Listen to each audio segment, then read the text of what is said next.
welcome to the Star Marketing Summit. I'm John Chen, your co-host. We're broadcasting live here in Seattle, Washington. Let's welcome your other co-host. Here she comes, the one and only Sherry Prindle. Good morning, Seattle, Las Vegas, Dallas, Indianapolis, and around the world. It is still Pacific time where I am. So we're just finishing up some coffee, playing with the dogs, right on cue. That was good. He did great, right?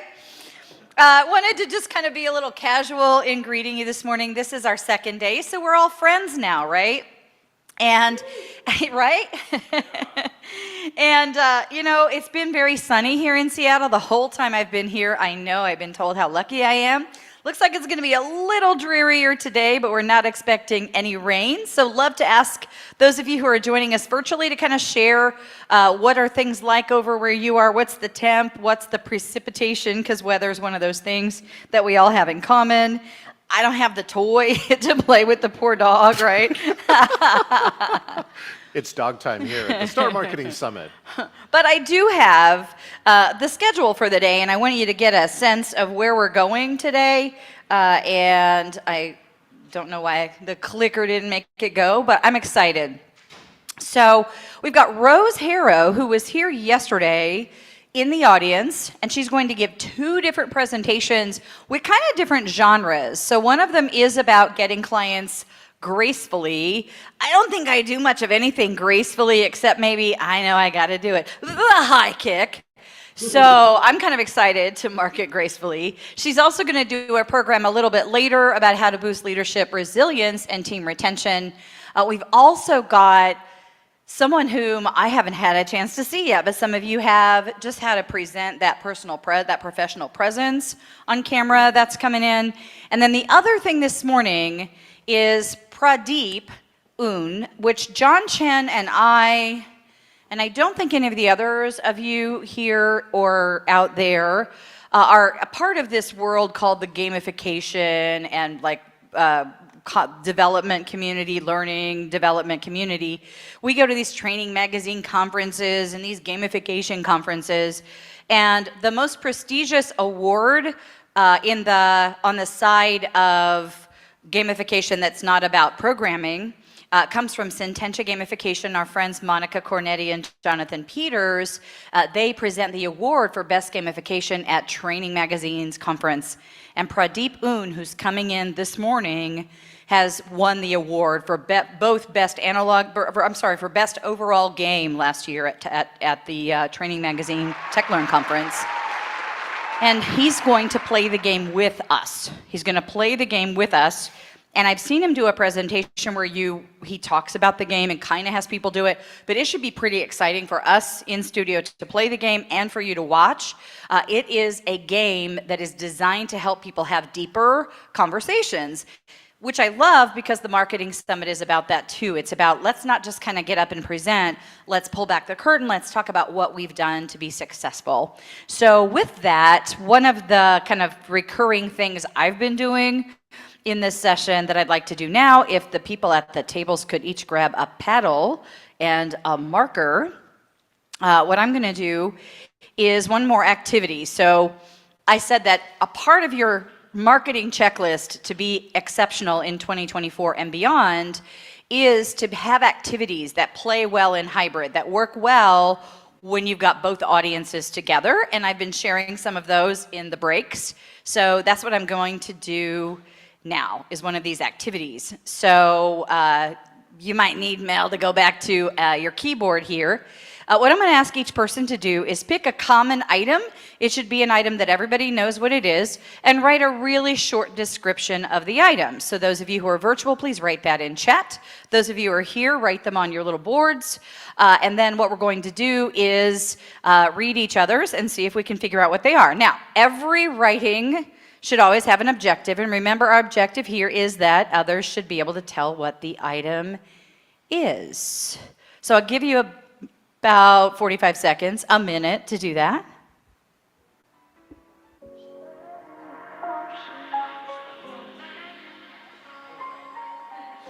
Again, pick any common item and write a short description of it in the chat.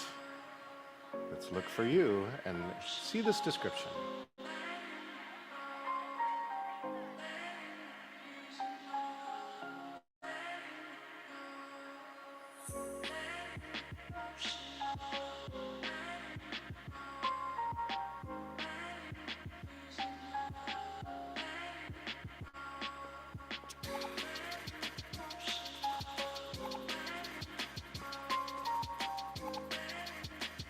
This is Sherry Prindle demonstrating morning aerobics with you. If you're done, follow along.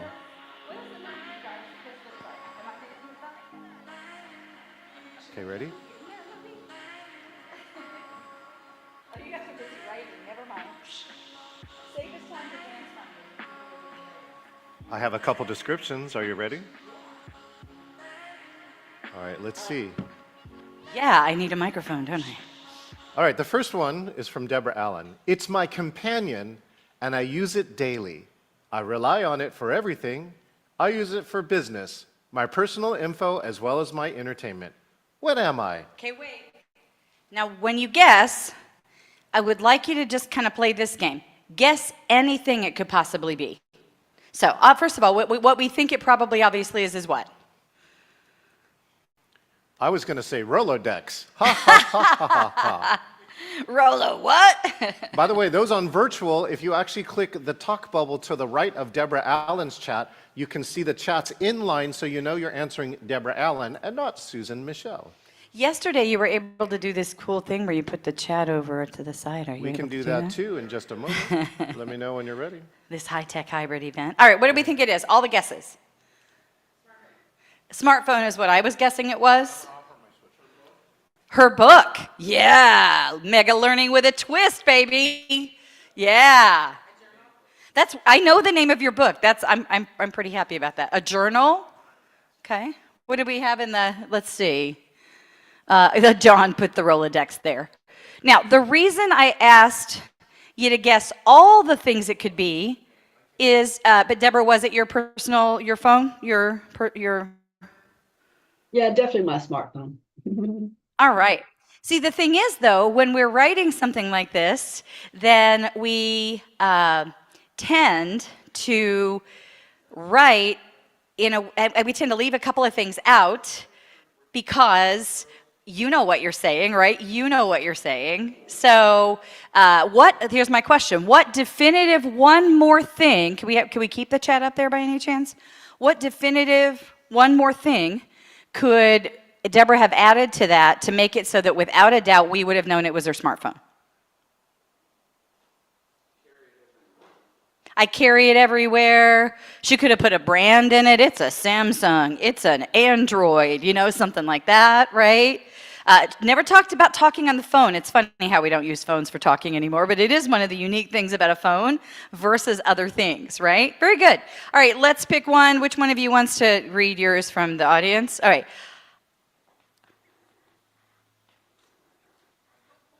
I don't have it. I don't get it. I'm trying to guess what it is. I got this. Hold my blank. No, this is like a phrase we use as producers and speakers. Yeah, I got nothing. I got this exclamation point. Hold my. Did you put it in the chat by any chance? Do it, and then we'll see what they say. Okay, what do we got here? Large at the base and thin to the top. Incredible sound. Large at the base and thin to the top. Incredible sound. Now, see, I'm all thinking that you're talking about Mount Kilimanjaro here based on knowing your story. I know. Okay. It's because I own it. It's my sound system. It's a linear array. It's called a Yamaha Stage Pass 1K. We're pumping out 1,000 watts here in Seattle. Did I nail it? I think I nailed it. Well, of course, it's a Yamaha Stage Pass 1K. Who wouldn't have known that? All right, moving on to something people know what it is. No, that was fun. That was fun. All right, Susan. Can we scroll up to Susan's by any chance?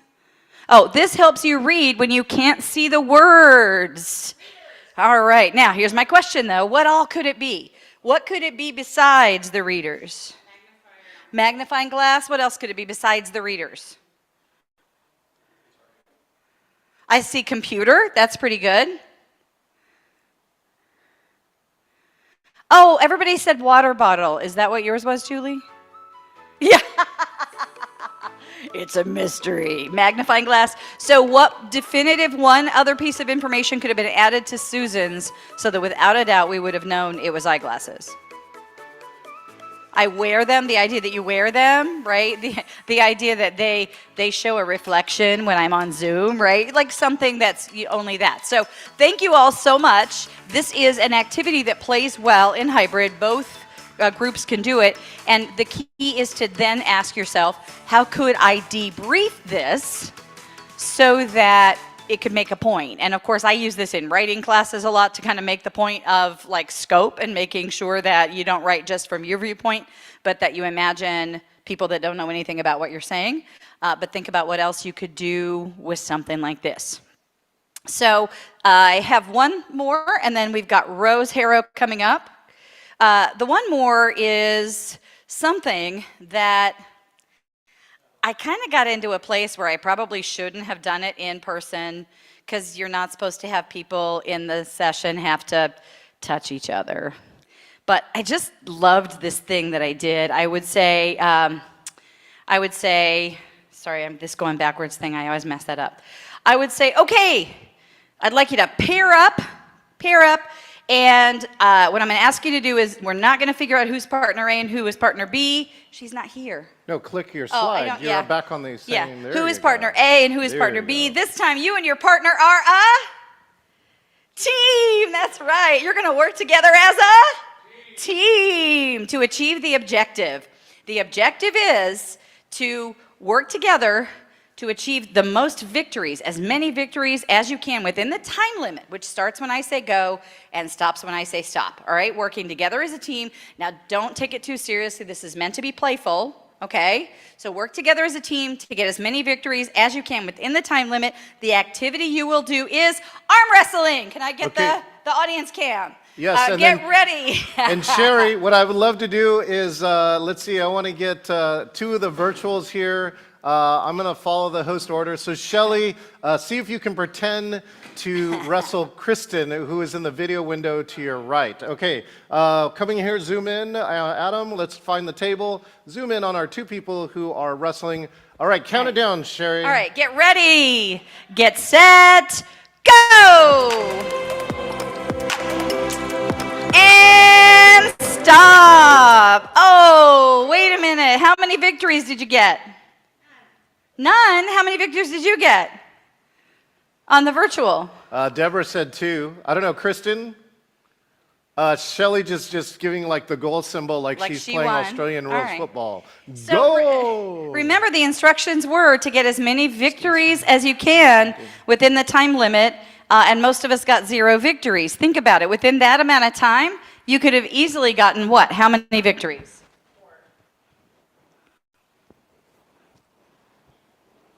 I like that she looks like a porpoise or something. What is she doing? Shall I do it? Oh. Is she doing Staying Alive? Is disco back? No, that was this. I think this was Love Actually was where I saw that. Anyway, so I do that, and it works virtually. It plays nice virtually if I have an audience cam. Notice what John did for the virtual thing. But then from there, you can kind of talk about all kinds of things. The idea is the debrief, right? So from that activity, think about how you could debrief it to make your learning point. And at this point, I'm going to segue from me and our learning activities that play well with hybrid and bring you back into the studio for our next presenter, who was here all day yesterday, and it was so great to get to know you. Such a good sport in playing all the different games. And, oh, I thought I had it on the right slide. All right. So, hey, welcome, Rose. Thank you so much. Let me just ask you, this is a marketing summit, so you've got these marketing things you're sharing with us. Is this something that you kind of specialize in, as coaching people in marketing? It is actually. Oh, you have a mic on. Sorry, don't I? Yeah. Oh, hold on. There she goes. All right. Okay, good. All right, yeah. So yes, it is. I love marketing, and it actually makes me sad when I hear people say that they hate it. And so that's why I wanted to talk about the marketing waltz. Awesome. So start the dance. Outstanding. Thank you. Sherry, I'm going to introduce our good friend here. Here we go. So, good morning. Hailing from, let's see, wait a minute, go back one. She's worked with clients from 4 continents to grow profitable, heart-centered businesses without selling their souls, doubling and tripling their revenues. So listen up. She's a compelling speaker and gifted storyteller. She's going to tell you that you don't have to choose between doing good and doing well. Everyone, let's welcome to the Star Marketing Summit, Rose Harrow. Thank you. Is this too loud? No, you're good. Okay. Right. So have any of you seen The Princess Bride? Do you remember there's a character in this movie that says the word inconceivable many times? Yeah, like that? Okay. He continuously says the word inconceivable. And finally, at a certain point in the movie, somebody says to him, I don't think that word means what you think it means.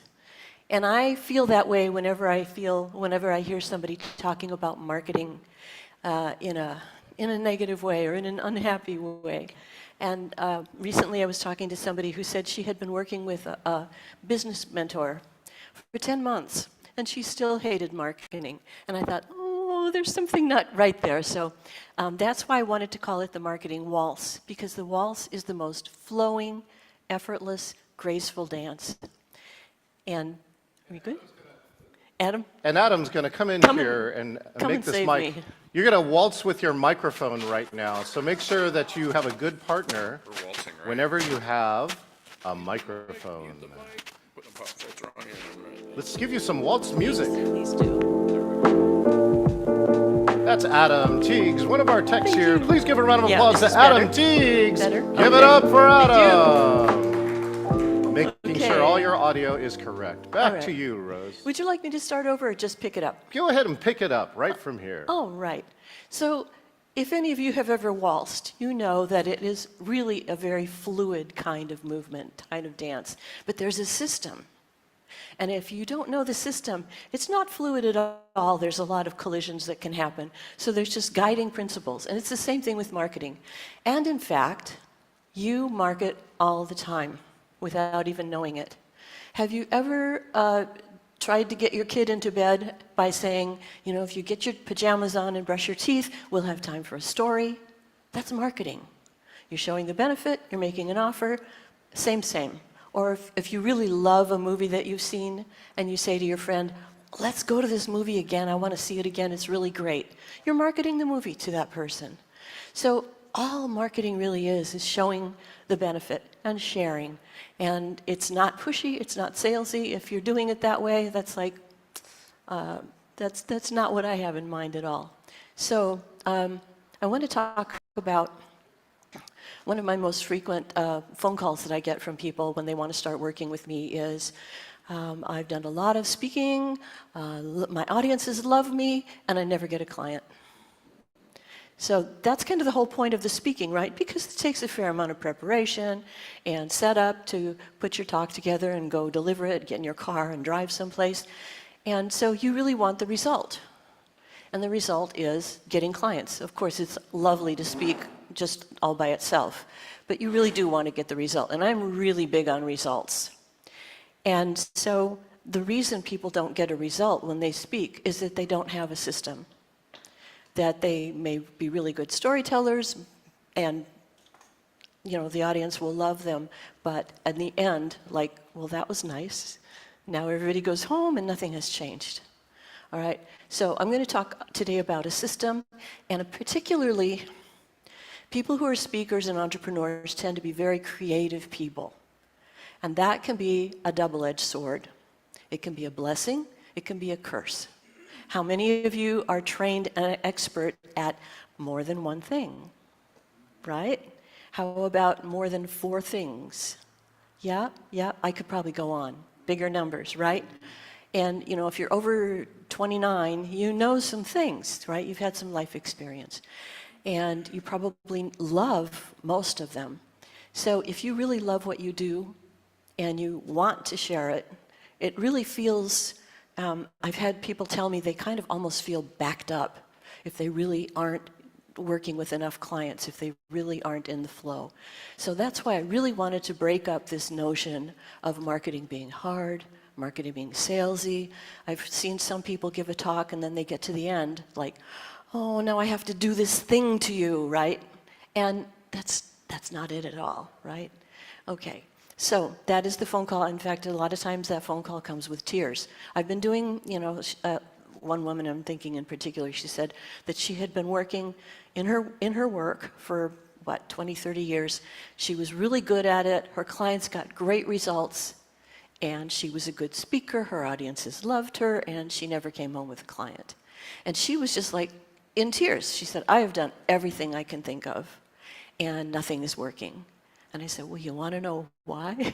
It's because you don't have a system for this other part. It's not just, oh, and if you buy today, it's not like that. I like to think of marketing like if you have friends over to your house, people you like, people you enjoy spending time with, and they're in the living room chatting and drinking tea or whatever, and you're in the kitchen cooking. And so they have all these good smells going out into the living room, and they're hungry, and you don't offer them anything to eat.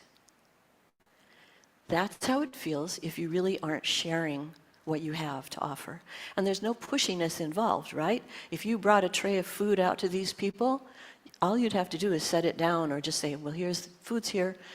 And you don't have to say, hey, John, you really should have a sandwich. You're looking kind of tired. You don't have to sell anything, right?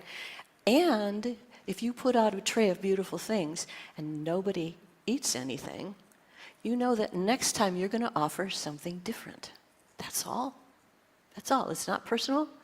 And so I want to talk today a little bit about the system. And I promised you 3 steps. So I'm going to take all of marketing and boil it down to 3 steps. And so when you're home and you're in front of your computer, right, which your clients are not going to find you there, you have to go out or connect online like we're doing today. You have to do these 3 steps, and one of them is to become visible. But that's the last one. Before that, actually before I share any of these, I would like to ask you all, you online, our folks online, to share, like when I say marketing, when you think of marketing and you're thinking of, gee, I wish somebody else would just take care of this part. I wish it would take care of itself. What do you have in mind? If you want to just share or call out. Great. We're getting some chats here. Also, if you want to go to the table and they have the microphone, they can chime in here. Is there a way I can see the chats? We'll give you here in just one second. Adam, can you show the chats to our good friend here? So I can also read some of them too. Susan says, bring clients in for me. Right. You want the result. You want the result. Kristen says, sales funnels. And how do you feel about these things? How do you feel about your sales funnel? Do you stare at your computer and say, I'm supposed to make a sales funnel now? How do I do that? I wish I didn't have to do that. What's the feeling that comes up? Oh, there it is. Good. This is great. Let's find some emotions. There we go. Sherry said, constant social media posting and multiple emails. Sounds like a lot of work. Nicole, I just want to do my creative work. I want someone else to handle all the business stuff. The business stuff makes me sick to my stomach. Thank you, Nicole. I think you nailed it. Kristen said, it's time consuming, right?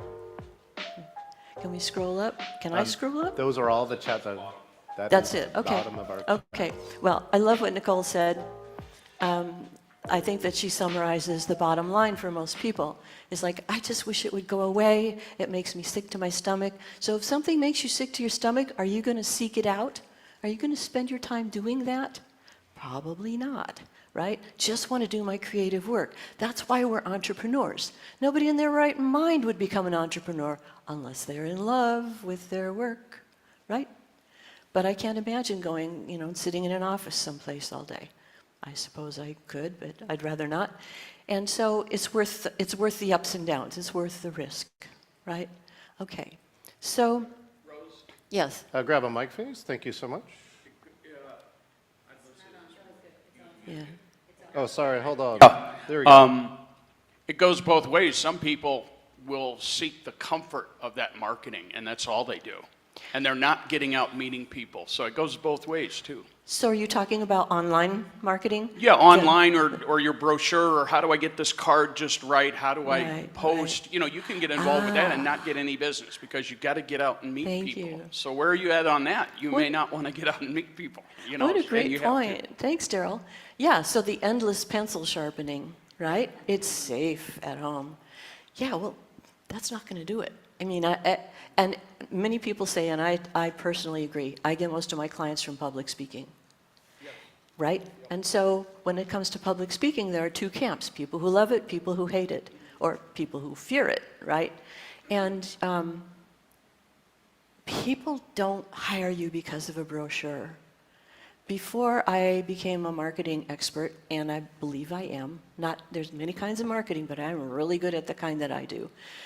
I spent so much money on hiring people from the outside, you know, a marketing firm or somebody who made beautiful glossy brochures. And here's the downside. It always feels like them. It doesn't feel like you. And I hired good people who cared and did their best, right? And it just didn't work. So here's what I have found is that the bad news first. You have to do your own marketing. You can hire somebody to help a little bit, but in the end, you need to create your marketing so that your energy goes forward on that brochure or on that business card or whatever, and it feels like you, because that's the level on which people buy, right? So that's the bad news. You have to do it yourself. The good news is you can learn how to do it, and it's not so hard, and you don't have to do everything. If you're attempting to be on social media, all the social media, if you love that, that's great. That's great. I talk to a lot of people who really don't love it, and they really wish they didn't have to do social media. Personally, I have my people who do that part because my gift is not the graphics design and the tech stuff.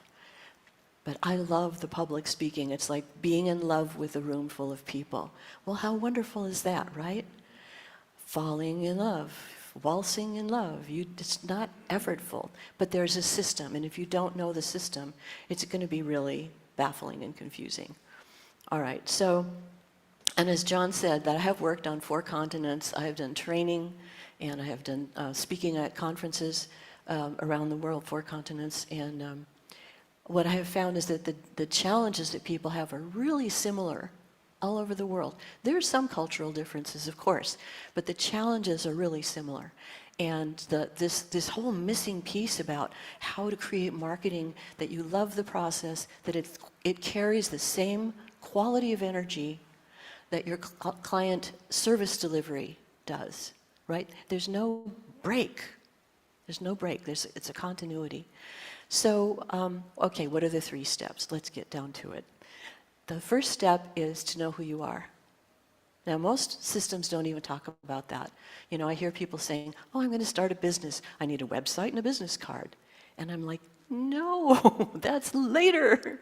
You don't know who you are yet, right? Who you are now, not who you might have been 5 years ago or who your parents wanted you to be. I mean, so I start with a personal journey, and I like to go deep on that. I think it's really important. Doesn't need to take a long time, but it needs to happen, or your business will never be grounded.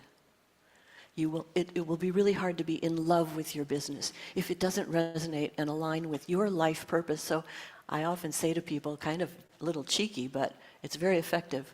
So who are you? Why are you on this planet? What are you here for? At the end of your long, happy life, what will you feel unfulfilled about if you don't do it, right? And some of that goes outside of business, outside of marketing or whatever, but it's part of the whole picture. And a lot of times you can bring the essence of these other things into your business.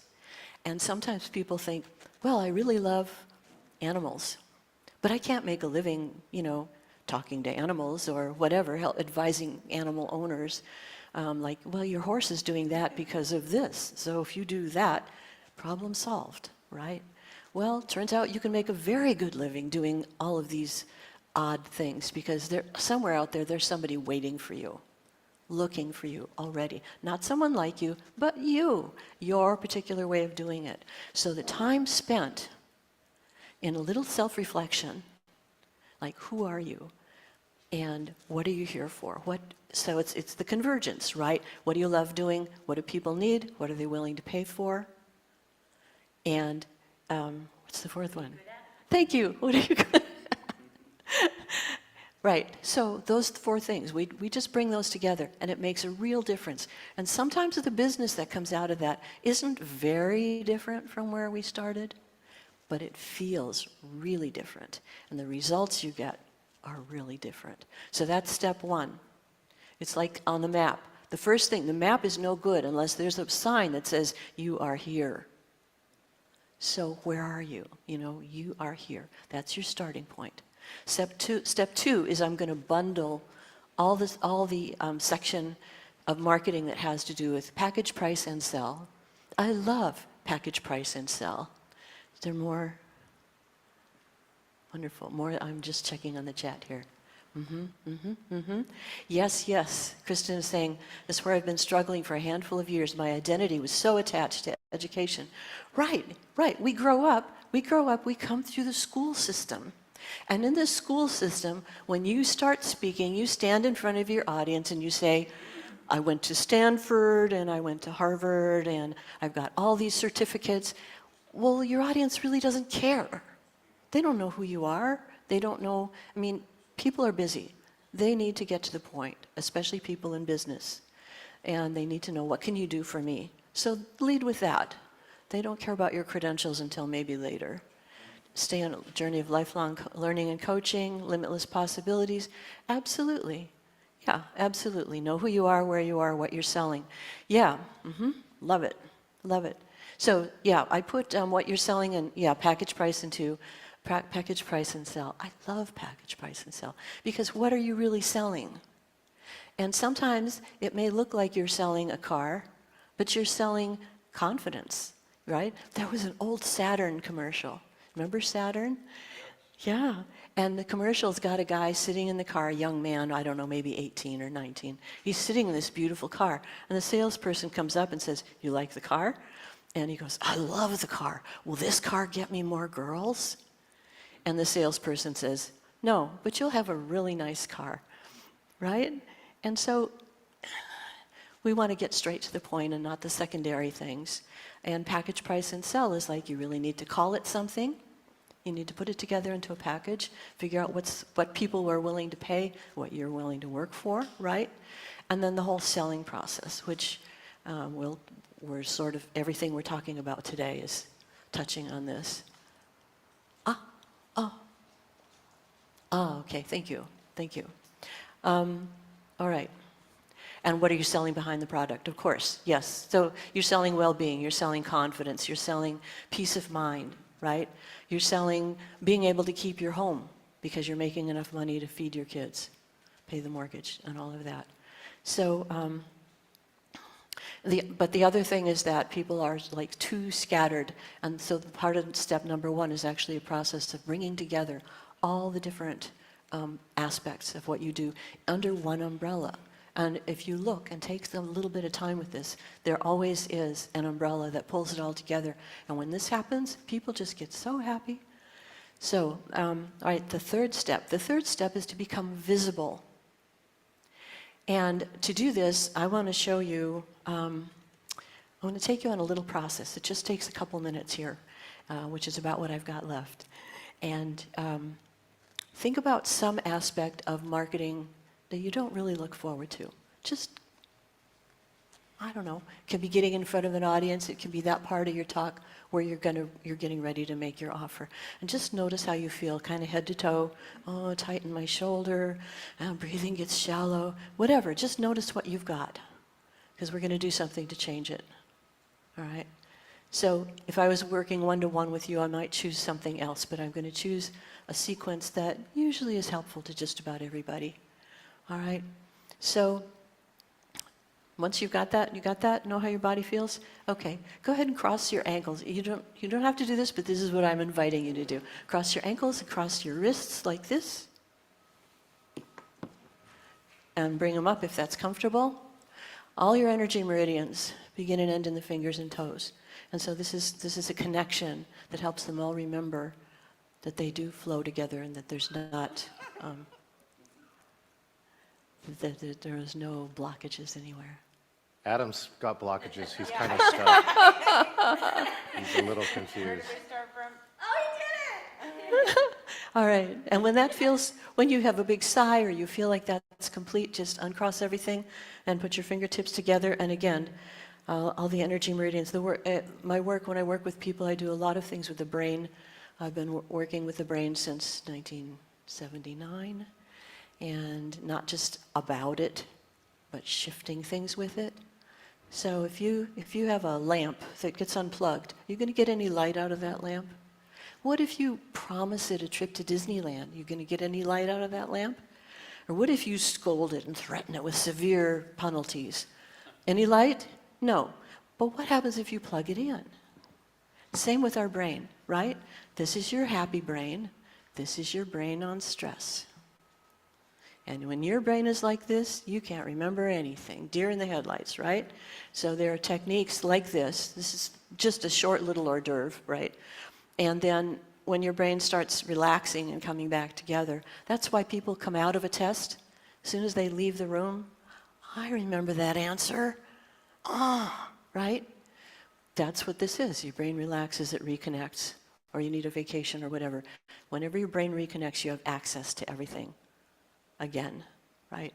So think about, again, we're just doing kind of a quick jiffy taste of this today, but think again about that marketing situation that you thought about a moment ago, and notice how your body feels in case anything's different. Yeah. And anybody notice anything different? That was pretty quick, right? Usually people say, my shoulders are more relaxed, I'm breathing, I'm just checking the chat here. Right, yeah, getting your marketing message. I don't call it an elevator talk, personally. I prefer marketing message, because that's what it is, and when it's well crafted, it just opens doors. I remember before I knew how to do this, I would go to a party or something and hope nobody asked me what I did, right? Because I knew I wasn't ready. But when it lands, it's like people go, I need to talk to you. Let's make an appointment, or let's set up a call. So let's see here. Any other questions that are coming up right now? On my website, my website is roseharrow.com, harrow like sparrow. And roseharrow.com, there is what I call a mini biz quiz. And it will show you, it's a really cool way to just kind of overview your business. Where are you with your marketing message? How strong do you feel about this or that? And it shows the gaps. It shows the pieces that need to be filled in on step 3, right? The visibility. Okay, I've got it. How do I take it out there and magnify the right people? So there's never any pushing, never any selling. Okay. All right. There is a quiz. Yes. Thank you, Jerry. Right. No, I don't. ChatGPT helps write good marketing messages. That's a mixed bag. ChatGPT has no soul. In case you haven't noticed, it won't feel like you. It'll feel like some of the best minds in marketing talking about someone else or themselves. I don't know about itself, but it can give you some ideas, maybe some good language, but really it's got to have your energy. Because that's what will sell, even if you're not perfect. So, any last questions? Yeah. We got time for one question, and Sherry Prindle, you're up next. Oh, Daryl has a question too. Here we go. Daryl. Okay, Rose, so you talked about that deep reflection, Yeah. finding who you are, all of that. Speak about the confidence that you charge in your rate. You have to charge a rate Yeah. that's going to sustain your business, keep you profitable. A lot of people deal with, gosh, that's insane for me to charge that amount of money, but they have to. You have to. Yes, that's right. And a lot of people, if people have never hired somebody like you before, they don't know what the going rate is. They don't know what goes into it. They don't know the years of experience that set you up to be able to help them to be just what they need, and how you're going to save them money, you're going to save them anguish. And so that's part of the self-discovery. It's like when you've done that self-discovery step, you feel like, hey, wait a minute, I really am worth it. Because this is who I am, this is where I've come from, I'm standing on solid ground, and I'm worth it. I actually have a mini course called How to Charge What You're Worth and Get It. So that's kind of a specialty. And I have another mini course about how to choose the right work for you. So it's a process. Yeah, thank you. Outstanding. Let's give a round of applause for Rose Harrow. Coming on stage, Sherry Brindle. What a perfect segue from saying that the third step is be visible into our next presenter, Shelley Golden, who is going to show us how to create our personal brand and to be able to project that, speaking live, out there virtually, on camera. It's the perfect hybrid message. It's the perfect marketing message.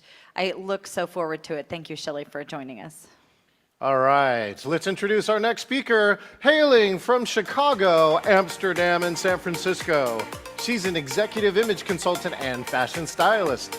She is the creator of the Zoom Makeover, and she picked this shirt for me. She's a certified color consultant and a color specialist member of Color Designers International. And now she's gonna help you up-level your personal brand now. Let's give her a warm Star Marketing Summit welcome, Shelley Golden. Awesome. Thank you so much. So good to see Super you. glad to be here. Can you hear me? Yes, we got you. Go ahead. Awesome. Great. So thanks for this opportunity of talking about feeling confident. I often say I help you look fabulous and feel confident business, because what I help people do is create a personal brand. And today we're going to really be talking about how you can create a personal brand, how you could help your clients create a personal brand, and whether you're in person, on stage, how you show up in the world. I have prepared a kind of a last minute, since I was asked to speak rather last minute. So I put together a presentation. Hopefully it will convey the message that I am looking to convey. I am going to share my screen with my slide presentation, and I will take questions at the end. Let's see, okay. So. Good, we can see you, Shelley. Go ahead. Great, thanks, John. So I'm going to be talking about how to create your personal brand. My name is Shelley Golden. As John said, I am a personal branding image consultant. I have lived in 4 continents, in 5 cities, and I am 4th generation in the fashion and clothing business. I grew up in the how do you look good business, and I've taken that a step further. So today, let's see, I need to move this so I can get to, there we go.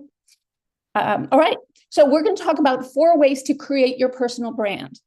We're going to talk about how to do it in person, how to do it on stage, how to do it on camera and video, and also kind of one of my specialties that John really knows about, how to do it on Zoom. How do you create your brand on Zoom? All right, what is a personal brand? That's what everybody says. It's a hot buzzword. We know what a brand for a product is, but how do you create your personal brand? And what is a personal brand? It is how people remember you, period. That's really basically it. It's what people say about you when you're not in the room. And it's also your unique and immediately recognizable identity that distinguishes you from others. So it's how people remember you when you're not around, what they say about you. So I'm going to actually be showing you, taking you through 2 clients I've helped them create a personal brand. So this woman is one of them. And as we go through my slide presentation, I'll be talking about them, what we did, and how they show up and how they want to show up. So we're going to go step by step. The 2 questions you always, always, always want to ask, that I always ask my clients, is, who are you? Who are you? Are you an attorney? Are you a speaker? Are you a fun attorney? Are you an edgy speaker? So these are questions that you really want to ask. And also, how do you want to show up? How do you want to show up in the world? How do you want the world to see you? What do you want them to say when you're not in the room? That's the question. And so we try to create that look, that image, so people will always know you, a little bit like Coca-Cola. It always kind of looks the same, the packaging. All right. So how would you like to see yourself going forward? This is the question I ask my clients all the time. This is the first question. And how do you want to show up? And I ask these questions to all of my clients. Do you want to look sophisticated, alluring, edgy, casual? Do you want to have a professional look? Maybe you want to have a granola look. You want to have a sexy, elegant look. Do you want to look feminine? Do you want to look masculine, perhaps glamorous, put together, mismatched, fun, conservative, flamboyant? Or do you just want to look like the girl or the guy next door? These are questions. I have people circle them. And when I'm creating a brand for them, everybody has their unique combination of how they want to look. So maybe you want to look sophisticated, sexy, and the girl next door. So this woman on the bottom, her name is Saria. She's actually a little bit of a hoot. She has a sexy, alluring, edgy, casual, feminine, flamboyant look. So we put all of those together. That's the look she wants her clients to see. So again, I have lots of images of 2 clients. So when she did her photo shoot, when I worked with her, she was wearing the wrong colors. She was wearing the wrong shapes for her body. We did a full color analysis. We bought her an entire new wardrobe. Then she went for a photo shoot so that she could show up.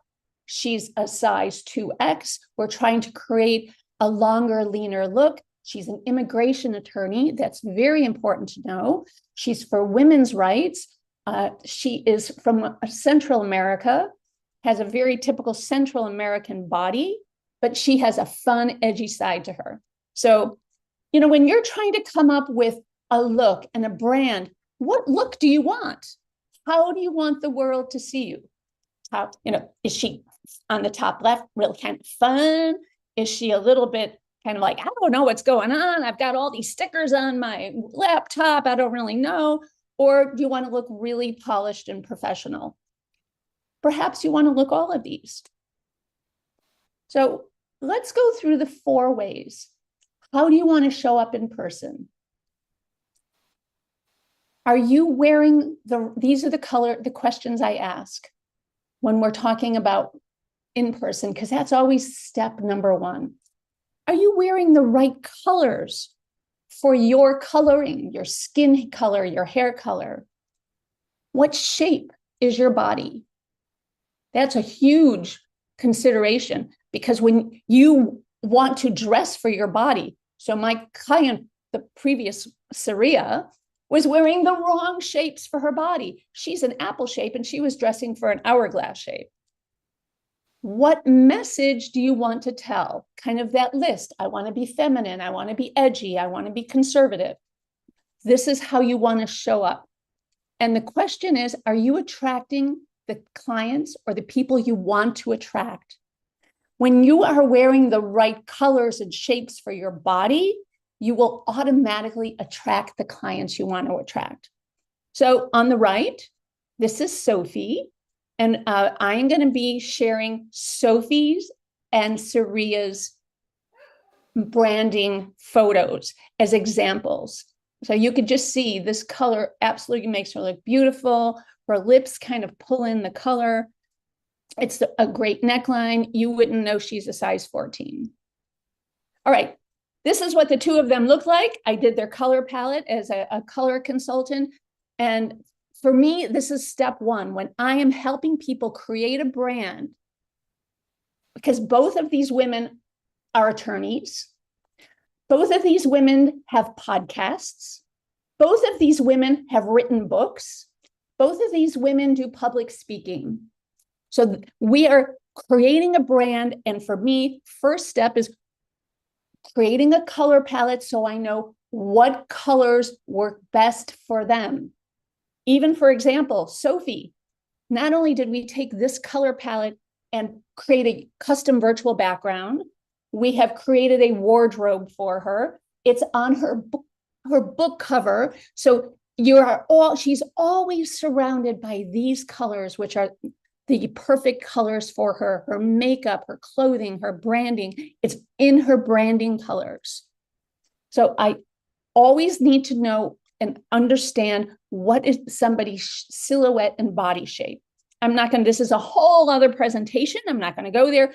But for women, it's really important to understand what shape you are so you know what clothing to buy. And same with men.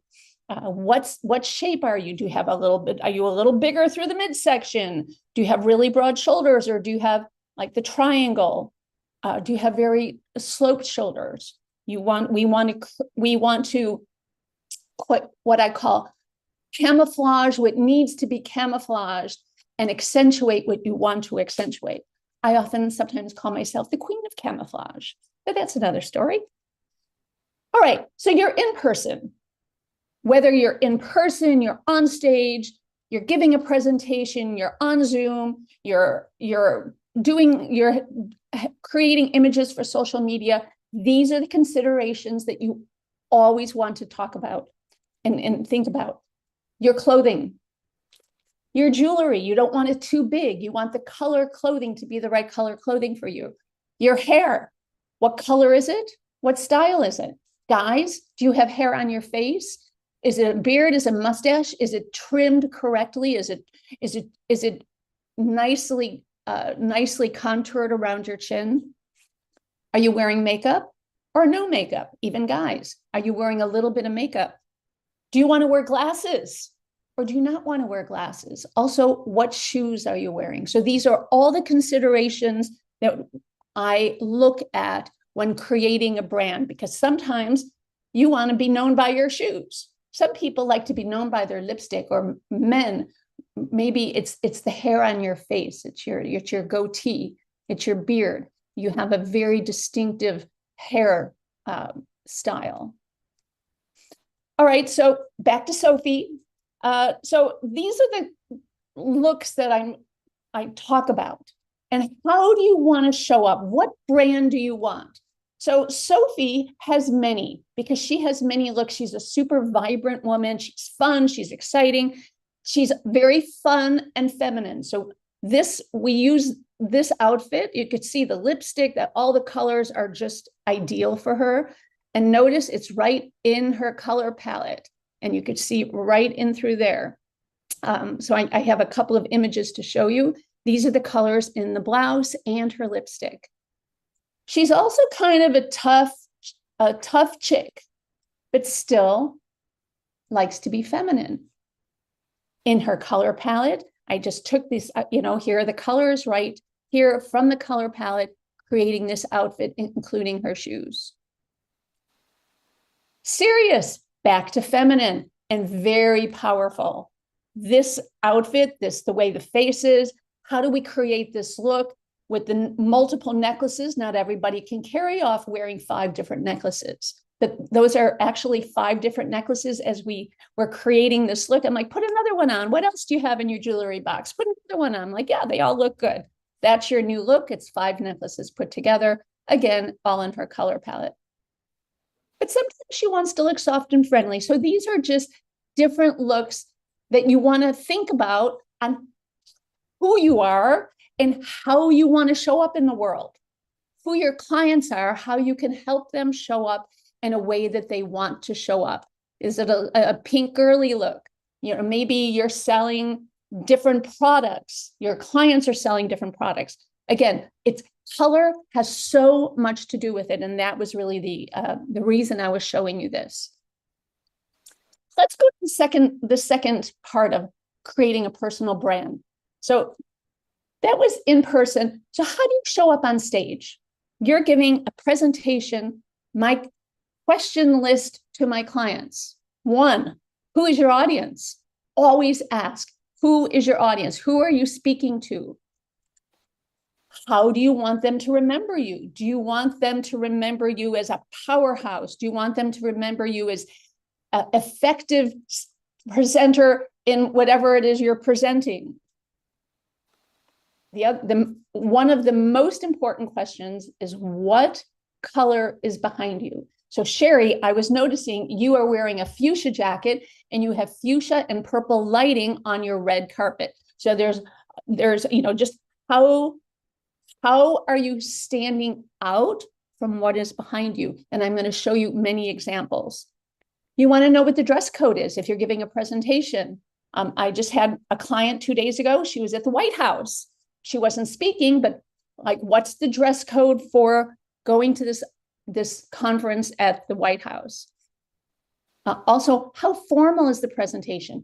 Is it super casual? Is it something that you need to dress up for? So these are the questions I always ask when you're speaking on stage, when you're giving a presentation. I work with TEDx speakers, TED speakers and TEDx speakers.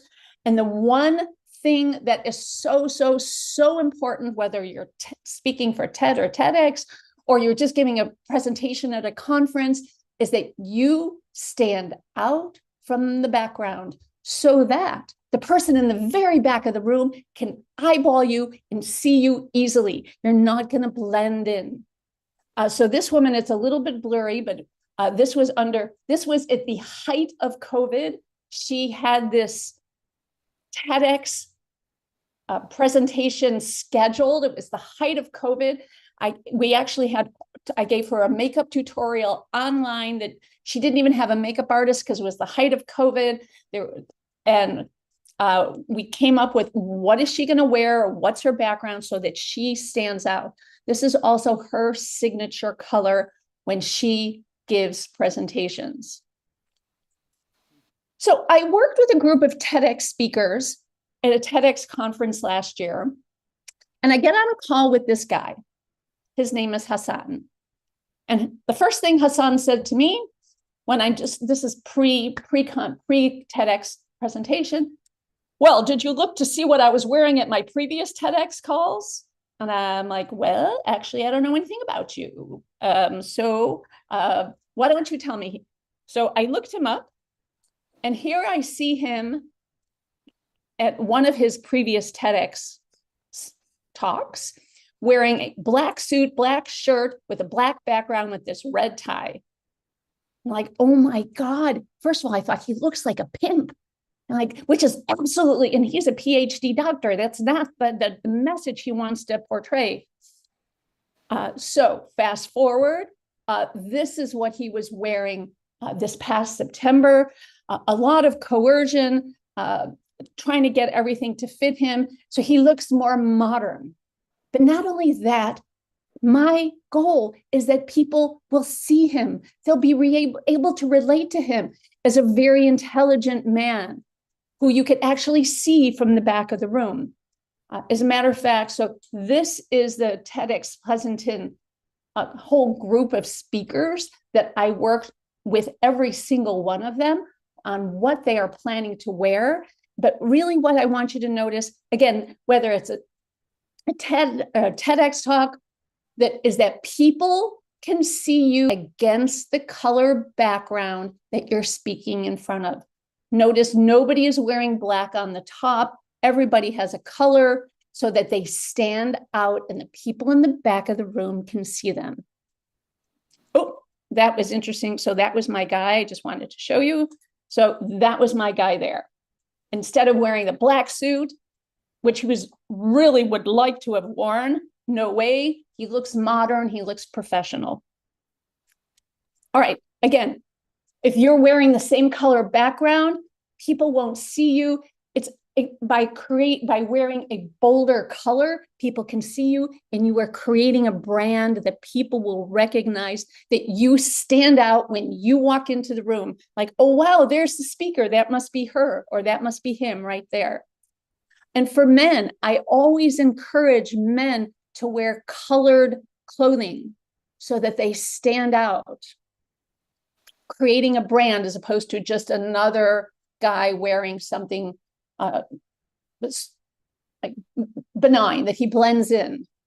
So for guys, when I'm trying to brand men, when you're trying to work with your clients or you're giving a presentation, one of the new hot topics is to tie or not to tie. That's the question. So again, go back to the original questions. Who are you? What's your audience? How do you want to show up in the world? And who are you trying to attract? Perhaps you want a very young, modern, casual you're trying to attract a young, modern, casual audience. Maybe you just wear a sport coat that's knit and a t-shirt. So again, these are the questions when I'm talking to men. Who do you want to attract, whether men or women, on stage? Let's go to how do you show up on camera? And why do we talk about showing up on camera or video? Because social media is part of helping you create your brand. When people see you on even pictures on your website, your headshot on LinkedIn, you are creating a brand. These are the images that resound and remain in people's heads that will stay with them. More so than seeing you perhaps one time in person. These are the images that they continue to revisit. So again, are you wearing the right color for your colors, for your coloring? What is your body shape? How do you want people to remember you? So here's back to Saria. So she's kind of the fun, wild child, immigration attorney. So these are just 3 completely different looks that when she was doing her photo shoot, that she had the photographer shot. The big one, of course, the serious look. Here's the woman who has the serious podcast. But she's really kind of a wild child. She's also a lipstick girl. And man, I have to tell you, she had like, the wrong color lipstick. She had about 50, 60 colors of lipstick. We got rid of about 35 of them. They were just all the wrong color that stood out, which looked horrible, really. So again, how do we create a look? You could see kind of going forward, we put this bright color on her. And do you wear glasses? Do you not wear glasses? She loves to have a sexy, alluring look. That's really her thing. She even does whole photo shoots, kind of like just kind of a sexy, alluring photo shoots. She's a very fun girl, but she needs to also portray a serious, welcoming image, especially as an immigration attorney, speaking Spanish, working with the Latinx community. Same thing here. Do you wear your glasses? Do not wear your glasses. Big picture, she looks super friendly. She looks professional. She looks super conservative with her pearls. Bottom right corner, don't mess with me. I've got an attitude. And so these are different ways. How do you want to show up? Which picture would you choose for her to put on her website? Which picture would you choose for her to put on her social media? So these are questions. Again, how do you want to show up? Who are you trying to attract?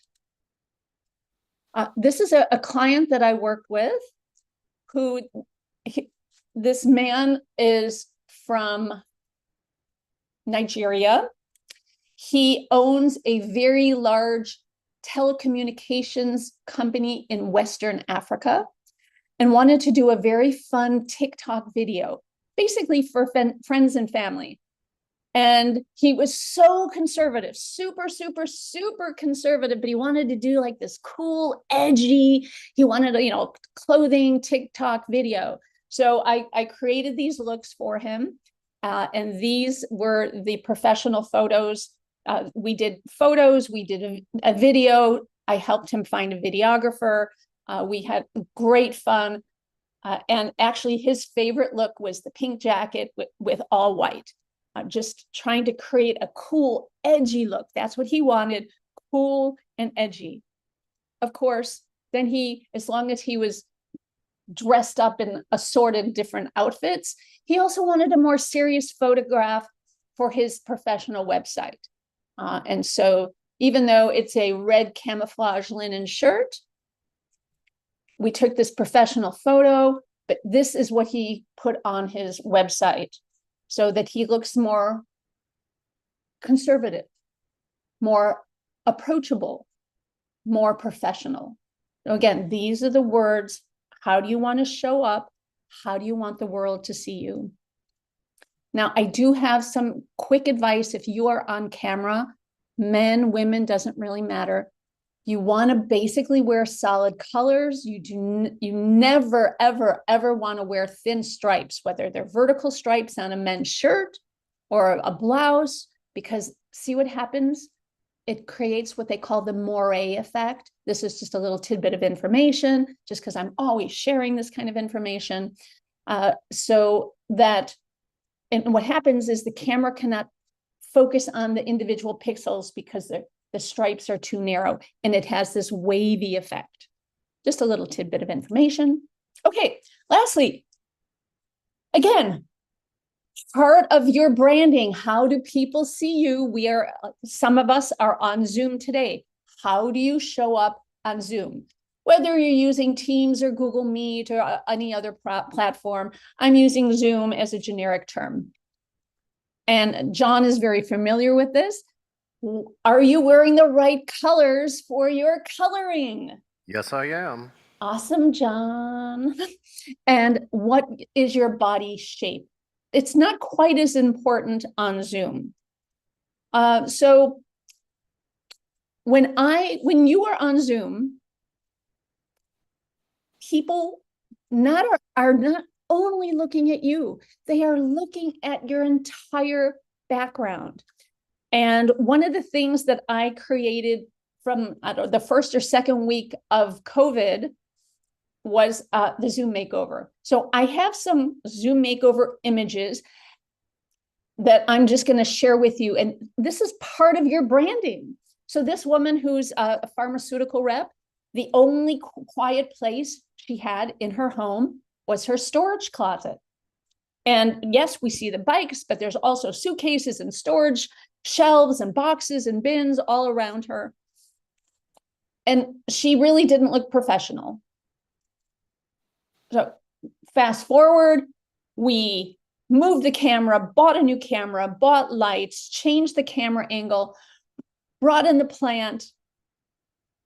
It's was her choice of artwork and furniture, but I wanted a piece of furniture. So it looked like she was in her office. But what you don't see the bicycles next to her. You don't see shelves and boxes. They're all around her, but she's creating a look. She's creating a brand so that she looks very professional. It's part of what you want to do.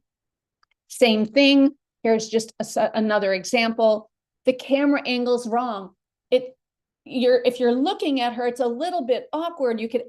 She actually had a physical piece of fabric behind her. It was a drop that I guess she bought on Amazon. So what you actually see is on the white, that's her ceiling. And then this fabric was dropped from a frame. But we brought in a plant. I had her bring in her bookshelf to create a look, but she looks more attractive because she was giving a presentation. She looks more professional. So when you're on Zoom and you're creating this brand, there's a couple things I just want to help you think about. When people are talking to you on Zoom, what they're trying to do is focus on your face. And if you have blur on, people's eyes are having difficulty focusing, period. So many people put blur on around them, but when you're creating a brand, you want people to be relaxed. You want them to look at your eyes. You also want them to notice that what is around you is not distracting.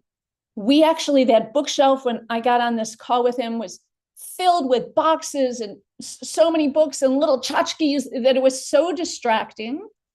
And I create these subliminal lines. So notice the two plants, one by the window, which I actually had him turn around. So it's acting almost a little bit like an arrow pointing to his eyes, and the plant on the file cabinet, which he was going to replace with something larger.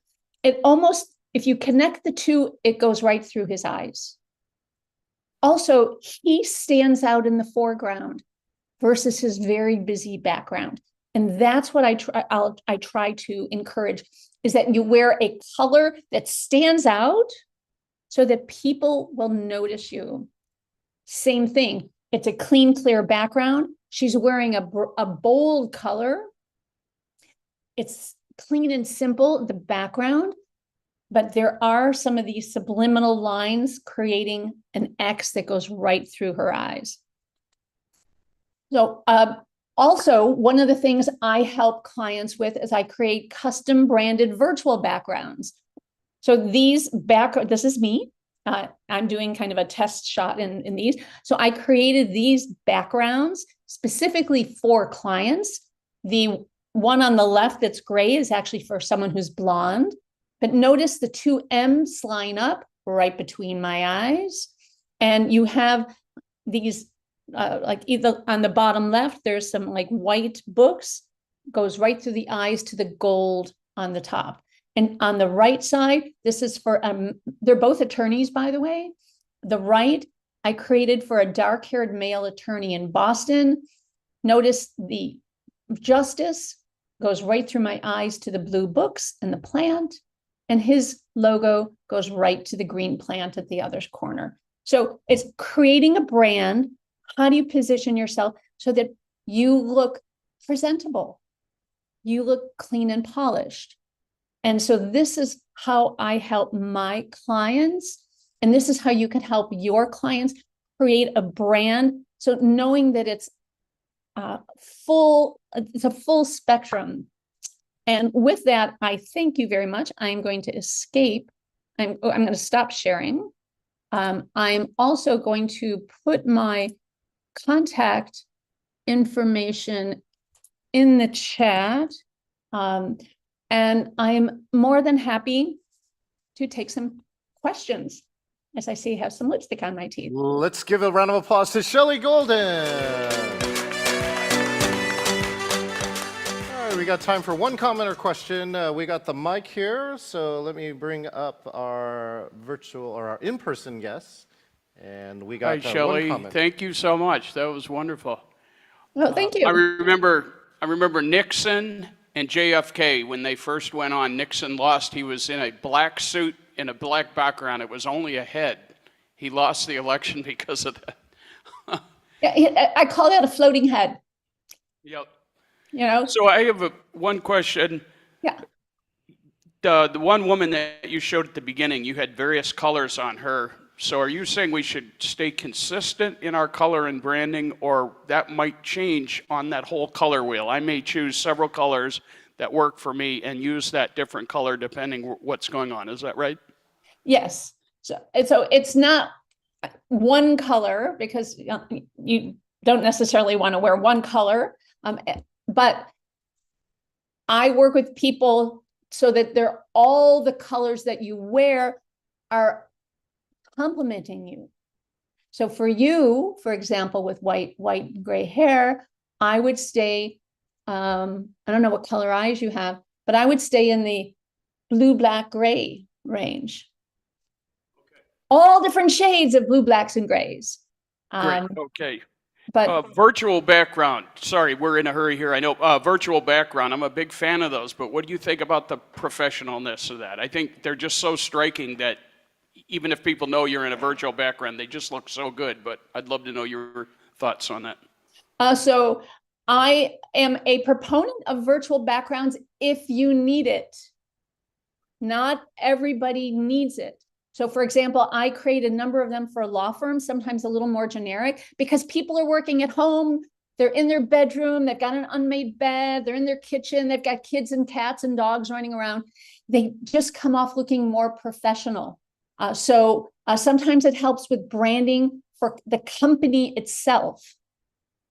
So that's what I've seen too. People know right away, oh, I travel a lot, so they immediately know I'm gone. So that's the first thing out of their mouth. So I guess that consistency in background would really be great for me too. Exactly. Thank you. You're welcome. Let's give one more round of applause for Shelley. Hey, Thank Shelley. you so much. This is John. I just have one last question for you. What do you see as the trends for 2024? What should we be looking at or thinking about? Color. Color. Mm-hmm. How am I doing? Am I doing okay today? You're doing awesome. The reason I say colored, I just wanted to thank Mel, got the rainbow color there. The reason I say that going into COVID, everything was gray and everybody was doing kind of this muted neutral look. And that was just what everybody was wearing.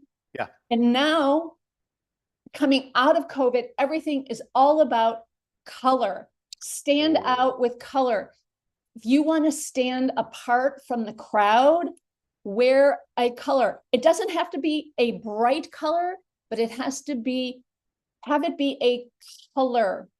And this way, you will stand out and people will remember you as opposed to wearing something just kind of bland and neutral. Also, black and white is not a color. Black is not a color, but for women, last thing I want to say, you want white and ivory are the new power colors. So if you're working with your clients and they're wearing all white, all ivory, it is now the new power color. And with that, I thank you very much. Thank you, everyone. Shelley Golden. Coming up next, Sherry Prindle will intro me to intro to the next guest, Sherry. So, hey, I'm not clashing with the background anymore, but I'm wearing black, but hey, there's white. So let's have some fun as we think about our professional presentation. We're going to shift now to the audience that we present to and the things that we can do for our audiences. Our marketing expert, our business coach, we're going to hear Rose Harrow one more time on how to boost leadership resilience and team retention. Wow, I want to know this.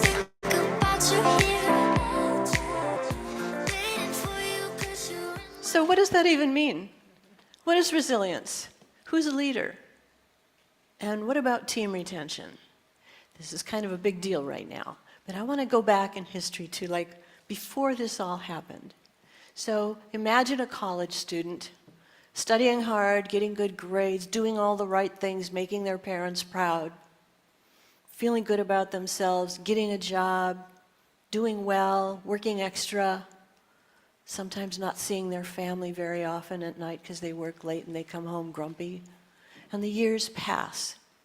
And one day they wake up and they go, is this all there is? Is it? And they start to wonder, maybe I really should have been a rock star, right? How long has it been since you have picked up a guitar, right? How long has it been since you've done something that really lit you up? And when did it turn into a grind? When did all that idealism turn into a grind? And then along comes COVID. Yay, more problems, right? And leaders, think about people who are running large organizations or corporations. And if you break it down, all the things they're responsible for, and imagine when they go home at night and they're laying in bed, sweating. How am I going to make this happen? How am I going to solve this problem and that problem and that problem? That's a lot already on their plate. And then along comes COVID. And if you've been reading Forbes or Harvard Business Review or any of those magazines, everybody's on fire with burnout, right? Burnout is what's happening. And the statistics are amazing, the number of people who are quitting their jobs, like, I don't know, 50, 70%, depends on which article you read, right, who you're listening to. But the numbers are big. And even the people with the corner offices are thinking about leaving, right? That I read like up to 50 to 70% of even leaders and managers are looking for the door, right? What's next? How can I get out of this? This is too much. This is not sustainable. Burning out, and you know, sometimes it's like it overlaps with a midlife crisis. Well, what a perfect storm. So I want to tell a story about one of my clients. Her name is Jen, and she was a frontline manager of a large company you would know the name of, and I'm not going to mention it. And it was purchased by an even larger company, and the new company brought in their management, and they made lots of decisions without consulting anybody in the existing management, without any thought to the existing corporate culture. What happened? Lots of people started quitting. Lots. Like whole teams would just quit. This new management made some very bad decisions. They didn't even know how bad the decisions were because they weren't listening to anybody. Sometimes new owners come in and they want to throw their weight around and make a point of like, hey, I'm boss now, and so this is how it's going to be. That can be a real big problem. So anyway, so Jen was supervising a team of about a dozen people. And so when this started happening, and she was talking to the other managers of the other departments, and she said, you know, I'm a single mom. I need this job. Single mom of a special needs child. Really need this job. And I like this job, actually. So what am I going to do? I really want to keep my team. I've got a good team. I want to keep them. So I'm going to leave you in that cliffhanger there. We'll pick that up at the end, and I'll tell you what we ended up doing. Over the years, one of the things that I just keep coming back to, every program I do, every talk, every client, I come back to, like, you've got to start with the roots of a situation. You don't start with the symptoms, right? People leaving, that's a symptom. You know, leadership burnout, that's a symptom. Like, what's really going on? And how well, you know, if somebody's doing a job that they're not well suited for, they're going to burn out a lot faster, right? But when you're doing what you love, you can really, you've got a lot more ballast. You know, you're like a ship with a, is that the right word, ballast, right? So that in a storm, you can keep your stability. And it's amazing what ships can really handle in terms of storms. So without starting at the basis, you know, the foundation of really who you are, you're going to burn out faster. But here's the situation is that people, well, okay, I have another client who was going into a job as the executive director of an organization, it was a nonprofit in this case. And what I learned working with her is that when somebody's starting a new job, it can be very useful to find out why that job was available. Who did that job before and why did they leave? Because there's a lot of information there that's really valuable. And so she went into a job where she found out that there was a huge political situation and she had to go in and heal the broken hearts. And actually when I was director of an international nonprofit, and I found out, maybe this is very common, I found out that the first thing I had to do was to make peace. Had to go in and find out where all the fires were, where all the conflicts were, and take care of those. And I reorganized. It was really a great experience, a great opportunity. I reorganized the entire organization. It was awesome. Chance of a lifetime to make a difference? Yeah, it was. And I learned a lot about like the previous executive directors, like 2 people back, alienated all the vendors, all the members, just alienated everybody.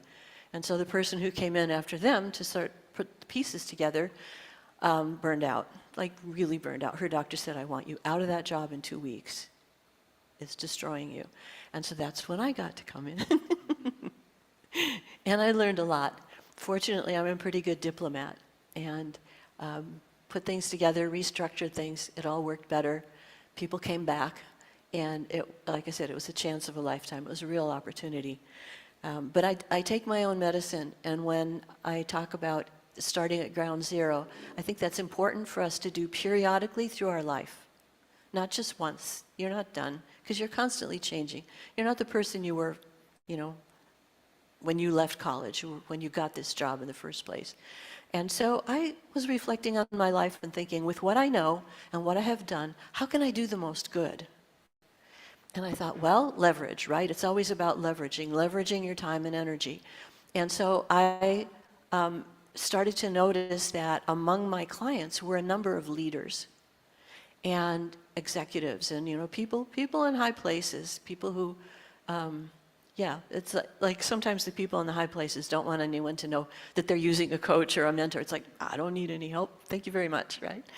And so I just started reflecting on the work we had done together, and I thought, I really love this. And right now, there's a huge need for this. And so focusing on leadership resilience, like what does that even mean?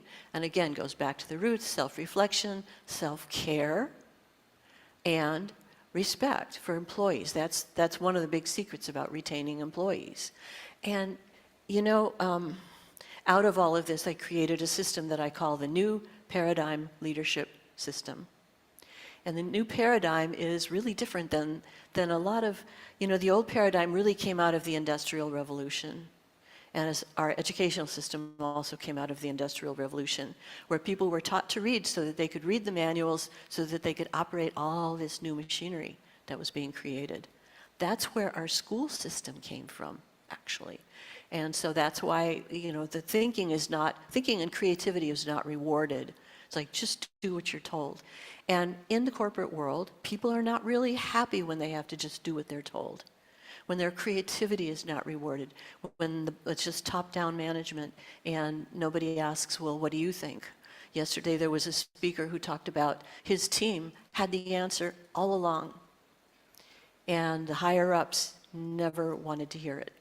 We don't want your input. We're going to do it our way. And after wasting a lot of time and energy, they finally said, okay, tell us what your solution is. And it was a beautiful solution. It worked really well. And they could have saved a lot of time and energy by just inviting input, creative input, from the people on your teams, the people that the resources you already have in front of you, right? So, gosh, I want to cover so much here. All right, so what we ended up doing with Jen is that we created this strategy, and she sat down with each employee, each person on her team, and said, what would make it worthwhile for you to stay? What do you really need? I don't know if I can do it, but tell me, let's start there. And sometimes I go to these conferences where there are booths, right? People saying, oh, reward your employees with a hot air balloon ride. Well, that's great. But for most employees, that's not really what they want. And what people ended up telling Jen that they wanted that would make it worth their while to stay was things like flex time, so that I can get my kids, pick my kids up from school, right? Or get time off to take my cousin to chemotherapy or whatever, just like really simple human needs. And they worked it out. And what she found is that not only did her entire team stay, nobody are more loyal to her than ever, and they will do anything for her. So actually out of this crisis situation came an improved situation. So I want to leave time for, how much time do I have left? Was that like 10 minutes left? Really? Oh, okay, must be talking fast. Thank you. Okay. Any questions so far? Do any of you supervise teams? I know a lot of entrepreneurs in this audience. All right, if you have questions for Rose, again, if you're on virtual, just unmute. If you are in person, just show me you got a mic. Okay. So when I was executive director, I discovered, just never thought about it before, but teams are made up of people. I mean, it really always comes back to people, the individual needs, right? Let's see here. This happens all the time in this company. They bring in engineers that have never worked on the lines. Thank you, Nicole. Absolutely. And they never consult the line workers about how to improve. What a total wasted resource. And what I find is that most of the time, we all have resources around us that we're wasting. Maybe they're resources we don't see. We don't know what to call them. We don't have language for interfacing with that person or that group. And it's a big waste of energy to do it the hard way instead of asking the people who do the work. Donna, thank you. We have activities that they call team building, like a boat ride. You know, depending on the credibility of the managers and supervisors in that workplace, that could be great. It could be great fun. But if the people on top, I'm just going to call them, if the people on top don't have a baseline of respect, that people respect them and their integrity, and that they respect their employees and treat them well, the boat ride's not going to do any good. In fact, it could really like stir up some sort of cynicism that, you know, like Pizza Fridays. Pizza Fridays are fun, but it's no substitute for hiring the right people for the right job, paying them properly, treating them with respect, and then listening. Sometimes people get referred to me because they've been told that they're hard to work with. This could be a real surprise to them sometimes, right? Or they're going through a big corporate overhaul and they're wanting to hanging on to the handrail, right, while the storm is going on. And they want to make it work because, like my client Jen, they need the job or want, you know, need and want. A boat ride can be team building if it was designed, of course, had an activity and debriefed at the end. Yes, that's right. It can be. It can be, but it always takes place within the context of, is there a baseline like retention 101? Treat people properly, treat them with respect, treat them with kindness, treat them with compassion. They won't think you're soft. It will more than come back to you. Let's see, the company my husband used to work for, they had grassroots meetings where the company took in ideas from the employees weekly. What a concept. I think this is a great idea. Again, the resources we need are almost always right in front of us if we just use them. That's a good meeting if they actually implement at least one of them. That's right, that's right. And that goes with respect, the respect from the managers and supervisors, and respect in the form of listening and action, listening and responding. Then people feel empowered. Otherwise, you have this great meeting. Everybody feels good for a little while, and then nothing changes. And then morale goes lower than ever. I talked to a fellow at a recent conference who worked for one of the big companies, and he said, yeah, our CEO just retired. We loved him. He was with us, 30 years or whatever. We all loved him. And I said, well, who did he get replaced with? And they said, this person said to me, he got replaced with 2 people from the inside that people also loved. So there would be a continuity of that culture that was so healthy in this organization. Daryl, you have a question? Yeah, Rose, this is interesting into your world, with the coaches online, and you're kind of wearing a couple hats here. You're a consultant and you're a coach, or are you just a coach here with this, company leader that you're working with? Thank you. That's a great question. I work one-to-one with a company leader. I have colleagues that work with the whole company, but I really like to go deep with that individual because they set the tone for the whole company. But you're letting them come up with these solutions. You're not consulting. But with your experience, you may be consulting and being a coach at the same time. I'd love to hear your process. Yeah, there's sometimes overlap. Basically, my process is I really listen, and I listen to my gut, right? My gut will just go like, there's a missing piece where I don't feel like I've got the picture yet. I keep talking, right? And like when the final piece falls into place, it's like, now this all makes sense. Now we can go forward with the plan. Yeah, so do we have time for one more question? 5 minutes? Really? That's a very long 20 minutes. Okay. Okay, I'm going to check the chat here too. These are great. I had something that this is just an issue with my daughter Yes. in a company she works at. Her company wants, like the family feel. Everybody wants to feel like they're a part, and but what happened is she became friends with someone that she works with who is actually like a little bit step lower than her, and then her friend ended up resenting her because my daughter, could tell her what to do. And I don't know if this has anything to do with what you're talking about, but we were kind of talking about, team building and everything. But my daughter realized that her friend didn't do her job and she had to report her friend.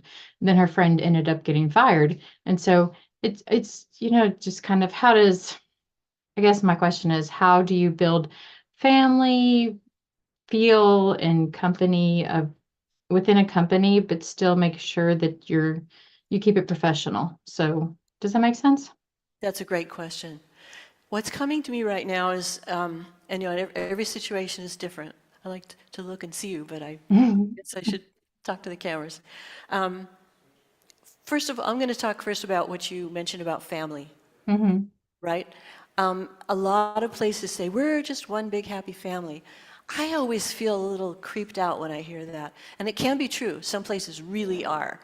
People care for each other like their family. I talked with someone recently and she said, my boss said that she'd, arrange for transportation from the hospital when I had to have, surgery or something like that. And just, fabulous boss and a really great, healthy situation. So it can be that way. However, some people say that instead of creating a really healthy climate. And so kind of approach it with a little bit of caution. Okay. And, there's always going to be politics. There's always going to be things like that. And if you have a baseline of trust and respect, then when something comes up, you've got some, what's the word I want? You've got something in reserve. If your first encounter is conflict, that's not so good. You don't have anything to build from. But if you've got a baseline of trust and respect and alignment with like integrity, there's integrity with the managers and with the people in the whole organization, then something comes up, you're more likely to be able to untangle it. Sometimes people do need to be fired. Sometimes it's the right thing. Maybe not always. But this is not a one-size-fits-all answer, and you're asking some really great questions. Appreciate your comments, Nicole. Yeah, so we have time for one more question. We could take one question or you could wrap it up. Any questions? Any questions? I know this is like a big topic. Anyway, thank you. All right, there we go.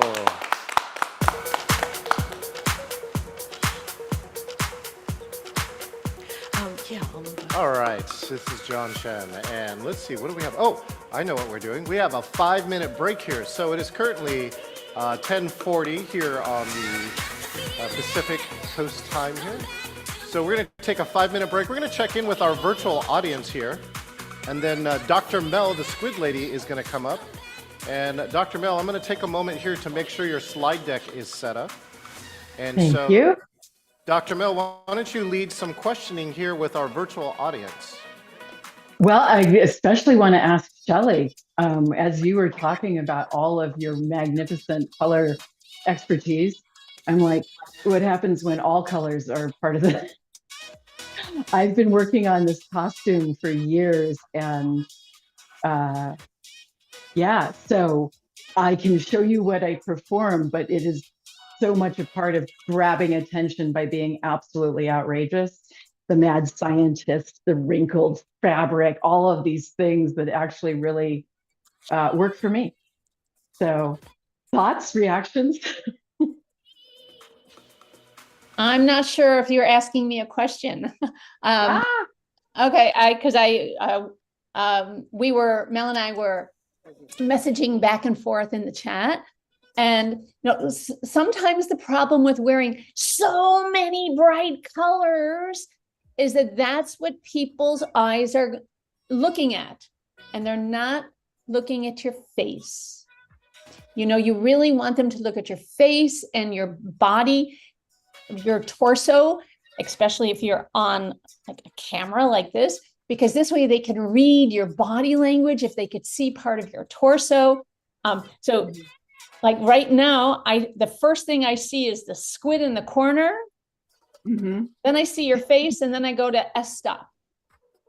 That's where my eye goes. So you kind of want to create a package so that people will see you, perhaps because you have gray hair and a white lab coat. Maybe you want a color behind you. Maybe you want a Yes. blue color behind you so that you will stand out, and then you don't have to worry about having people see you. Yes. I would do a Okay. brighter color. This like 97,000 people have the same background. Oh, yes. And that's the one where I will go and find one soon. Also, Right when you now, have I'm behind a blank wall. right, Yeah. so if you have a dark color behind you, people get tired. If you have a brighter color behind you, it excites people. So anyhow, Okay. these are just some of this, like psychologically, how people think when they see you amongst your colors. Excellent. Okay. So we will, yes, and it's something where I'm delighted to be following you and the storyline of color. So much of what we do is related to that. Absolutely. So yeah, any other, I know we're setting up the slide deck for my round. Anybody else have questions for Shelley? Or other? Nicole. Yes, well, I have a logo and I thought about putting it, well, I guess I did for a second, putting it behind me. I just didn't know if it was too big, like to put it here. Let me put it real All quick. right. So what,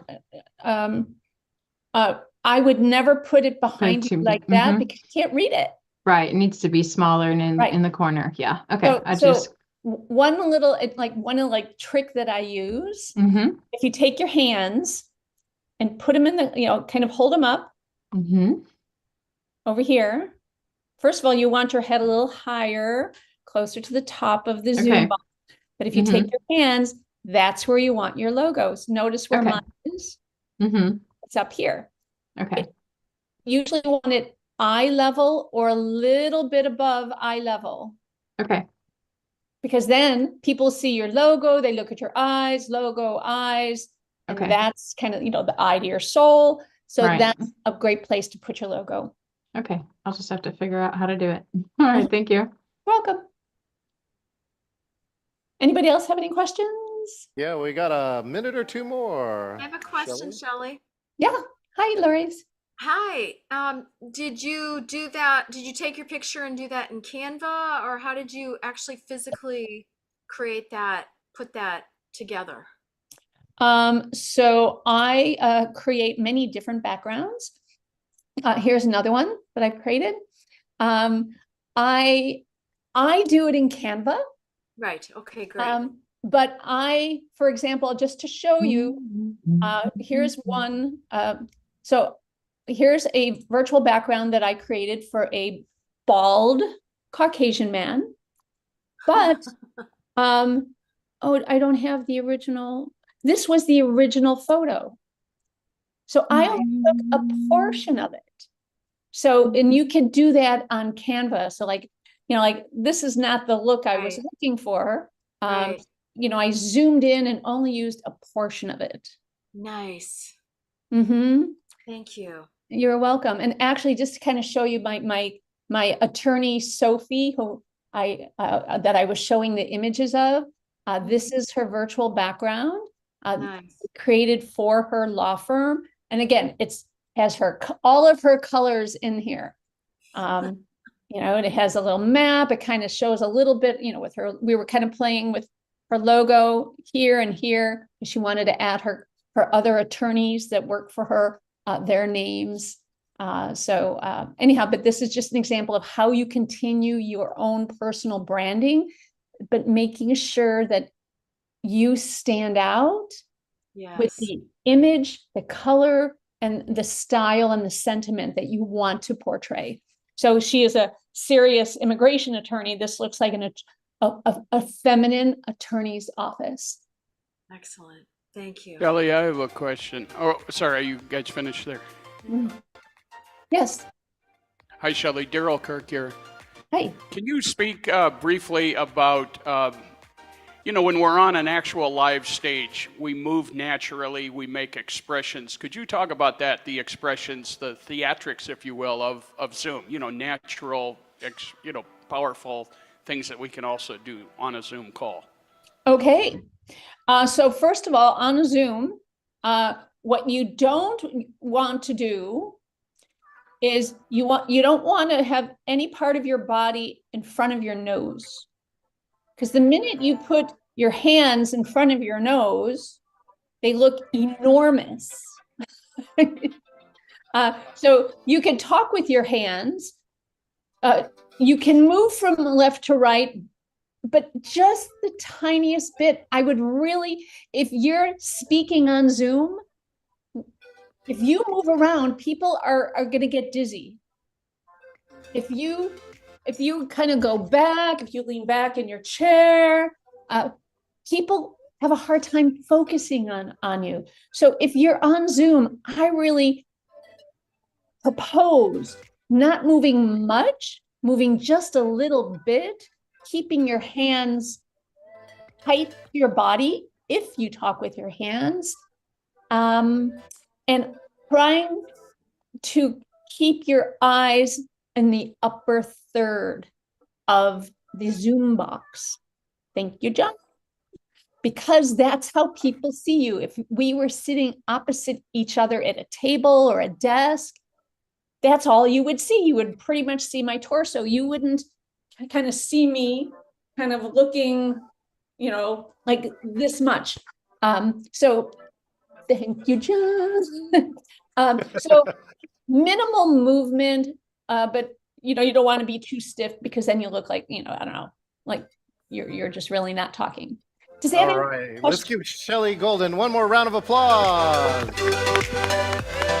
So yes, Shelley with her art degree, it comes around to, this is the rule of thirds. You want to look at the third lines here, and ideally this is why your eyes are here on the third line. If you hang out with Shelley Golden or get one of her consulting sessions, she'll talk to you about diagonals. Diagonals is one of the things she taught me, and you need to know. Everyone, one more round of applause for Shelley Golden.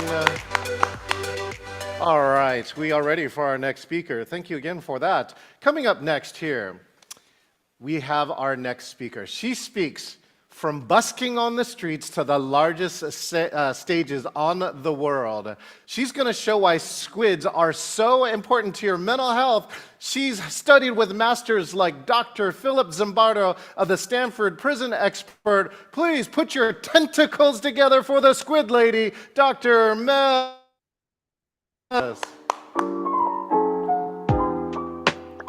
Thank you. And Shelley, thank you. I have a couple of options. The white lab coat, I'll tell you more about in just a moment. When Hold I on, go Dr. Mel, out, Shelley, if you could, Sherry, if you could give me a spotlight help with Dr. Mel Guinness, please. Thank you so much. woohoo! I also have lovely tentacle-covered things. So when I'm out and about, I get the compliments. You know how starting a conversation with someone can be as simple as, hey, I really like your shirt. It's one of the fastest ways. I have the magic power of starting conversations with anyone and then delivering my curriculum. But I'm also having trouble, as a lot of other people here have talked about, with moving from connection to contracts. So today I'm really excited to be here because I'm looking for connection with you all and the opportunity to collaborate and get your feedback, because I believe that what I'm doing has a lot of value in the world. That's what I've been hearing. My own worst enemy as far as when I'm putting stuff out there, what do I do with all of the possible follow-ups? So, John, we've got the slide deck on now. Is that correct? Well, the squids took over my slide deck, so you got to give me a minute here. No problem. Let me do backstory. So prior to the pandemic, I was teaching at University of San Diego. I'm a professor, my doctorate in education from Seattle University. And having gone through 28, 29 years of formal education, I have strong opinions about what we're doing and what we're doing wrong in childhood education and all the way through our lifespan. One of the biggest things that frustrates me is I was getting in grad school the neuroscience and how our brains work and why it's so hard being human. And all of it was in these impossible to read journal articles. You see some of it into TED Talks, but I needed this stuff when I was a kid. I needed to understand what was going on between my ears because I was a wreck. I don't know how many of you, show of hands, how many of you struggled with adolescence, right? It was a hard time to be an adolescent back then, and it looks like it's even harder now. So from being a university professor and working with the adult population, I've been spending more and more time out on the streets teaching as Dr. Mel, the squid lady. And John, you can, first, before you advance this slide, email me now, pull out your phone, email squidminders@gmail. I will send you all of our material. We are posting all of this on Creative Commons with the greatest public domain approach to, we want to share the concepts, and you can take any of this content, adapt it to your audience. We have multiple language versions. We want to collaborate to get this out there. If it fits in your slide decks, please take it. So with that, John, what's the next slide you got there? Well, Mel, I think you and I should make the squid advancer. What keyword? I was going to say squid ink. Anytime you say those words, I'll advance the slide. What word would you like? Onward. Onward? Okay, great. Onward. So say the word. Onward. All right, so photo collage. I've been doing this costume approach for about 10 years now. Squid, the 5 Steps, is 15 years old. And having tried a lot of things, the bulk of my work is called quality of life experiments, and Squid is one component of that. I look at our approach to life and all of those choices that we're making every single day, every minute of the day. Those are our quality of life experiments. And so I've chosen, in this bizarre world of what kind of work are we here to do, to be out in my van teaching on the streets. So the lower picture is out at the International Positive Psychology Conference with a fabulous group of Japanese attendees, all excited and translating and performing with us on the squid stuff. And to be able to get this into bookstores and festivals, it's been a long journey, but here I am. Onward. Onward-ish. So the basics, you're seeing it here, here, here. Whenever you notice that something seems wrong, can you stop to ask questions before you go on? Can you ask good questions to better understand? Can you imagine your choices, then decide on a plan? There will be a test. So stop, question, understand, imagine, then decide. And the most critical step is step 0. First, you have to notice. So whenever you notice that something seems wrong, can you squid? And noticing comes down to a basic question that I ask everybody is, when you feel emotionally triggered, where do you feel it first? For me, my heart starts to pound and my face gets hot. Where is it for you? If you're in virtual, type it in the chat. If you're in point, where is it for you? Some people clench. Some people it's gut. Some people have no idea. And if you don't know, here's the simple way to find out is the next time you're emotionally triggered, notice where it is for you. Call that the yellow light. Can you see the yellow light? Can you notice that physical experience before you run through the red and say or do something that you're going to regret? So the ability to notice and then squid comes down to being aware of your emotional triggers. So onward. How to Squid, Better Choices, Fewer Regrets, on Amazon now as Squid Your Brain. The whole concept of how to be able to incorporate this into daily habit. The idea in education, you guys have seen this in the curriculum out there, is that we're teaching critical thinking, we're teaching analysis, we're teaching it. We're teaching meditation and mindfulness too. But this is about mindfulness when you need it most. How many of you have ever said or done something that you regretted? How recently? The only people I know who say they haven't are the kids on the street that are about 6 years old, and they're like, no, I've never done. And their parents are like, what about 5 minutes ago? So to be able to package this into a book, to be able to get it into schools and libraries and waiting rooms at medical facilities for kids, and all of that is part of what journey we're on right now. Onward. Onward, onward. And then on the next slide, our journey continues. Thank you. So our journey includes, how do we go international as quickly as possible? How do we go multilingual? Because in the United States, there's a lot of languages being spoken. We already have gone a long way with our Spanish version.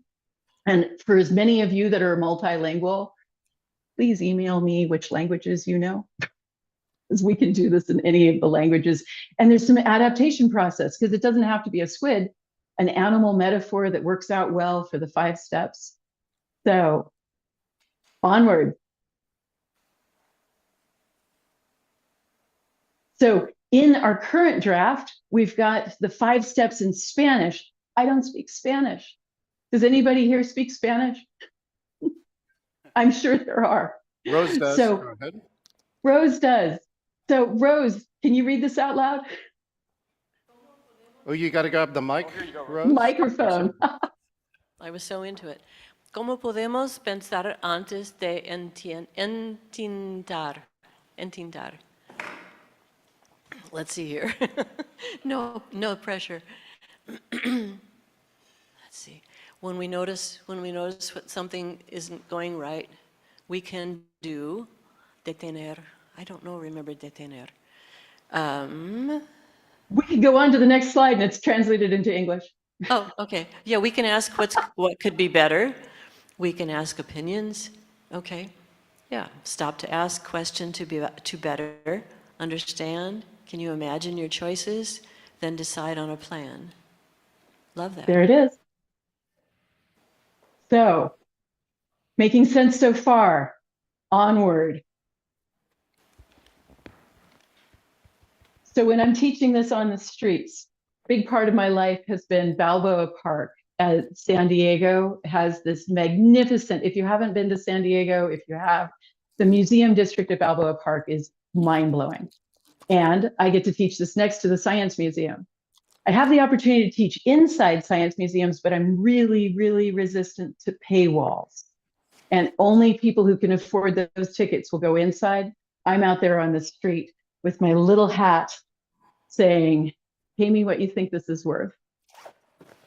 So here we go. John, we're going to do these slides quickly, and I'm only going to do the English version this time. I'm ready for you, Mel. I am going to turn off my background so that we can see my hat, because it's all about the hat right now, right? It is all about the hat. It is, in fact. So Donna, in the room with you? Does she have one of these? Woo, She's woo. currently camera off, Mel, but go Camera ahead. off. So, all right, we have hats. Next slide, please. Onward. You and Your Squid Brain, Can You Think Before You Ink by Dr. Mel and the Squid Minders. You might be surprised to learn what we did, but now we can show you your very own squid. It's like a part of your brain that is hidden from view, but it often drives what you say and you do.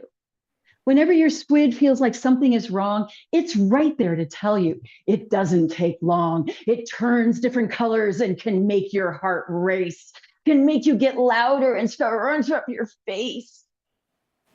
Your squid, it turns out, will squirt ink in distress.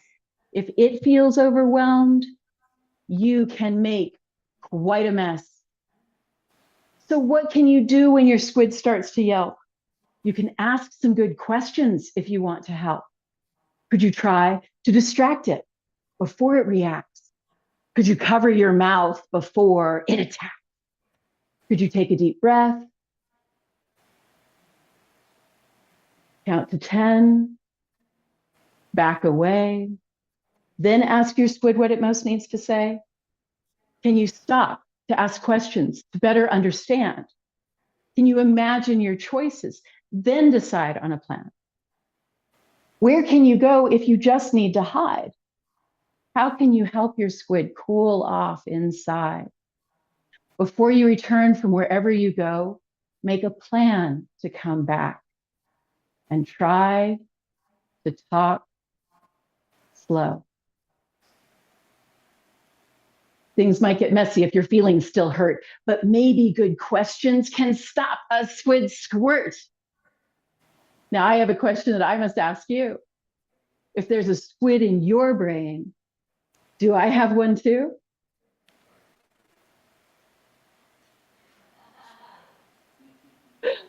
Onward. All right. So you've seen it. This is what I perform. I can get that message across in minutes. And now what? How to incorporate that into people's lives and the conversations continue and moving onward. So we have lots and lots of different pieces to our curriculum. That's the main one. And if there's only one piece that goes out to the world, that's the one I'm working on. But when I've got this much time, I want to show you some of the other quality of life experiments. So this one, that one is, oh, back one, aloha. So aloha actually came from a movie. And how many of you have seen Fundamentals of Caring with Paul Rudd? Anyone? So in the movie, Paul Rudd plays a character who, through a life change, has decided to become a professional caregiver. And in the training program, I couldn't find this in the scholarly research, but in the movie, in the training program, they have the 5 steps of caregiving. So imagine from your recent past or longer ago, there's someone who needs help that you are caring for. You've done your squid, you've noticed that something seems wrong, and you now step into the caregiver role of asking what they need, listening as well as you can, and observing at the same time, because there's more than what's being said. Then helping, taking the actions that you need to in order to try and address the requests. And my favorite is the second A, ask again. Give some love, give some aloha to the person that you're caring for. And that ask again is critical, because to do some of it and then walk away doesn't mean that every bit of it, until there's this, no, I'm good here, maybe you aren't done yet. And that can be really hard. I've done a lot of caregiving at this point, and at the same time, there's something so relaxing about saying, thank you for everything you've done. I'm good here. So onward. And that's the slide deck. I have a number of more minutes. Where are we on time? Okay. John, what time am I finishing? Wow, what time is it now in the squid world? That's a great question. It is 11:05 in my world here in Las Vegas. You have Notice till 11:35, is that correct? It's 11:35. 11:35. Oh my goodness, we have so much more time. Yes. So, questions. Who wants to know more about this? Is anybody else working with kids? I'm open. Bring it. If you have a question, again, if you're on virtual, you can chat it or you can unmute. If you're in person, grab the mic. Let's see what we have. If you want, we'll get Mel to do the squid dance. Oh, and I can do my. Hey, Dr. Mel, it's Daryl. Good to see you. I love Thank you. this every time. Hey, I have a question. How do you prepare yourself in the quiet of your own home to kind of come loaded to these events? Like, what are some things that you work on that would be good to work on before these actual events happen? I'd say a lot of forgiveness, personal forgiveness, because I never feel like I've prepared enough.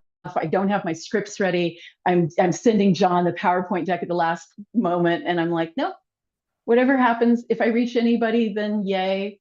So that's helping me deal with the butterflies of being crazy in front of public.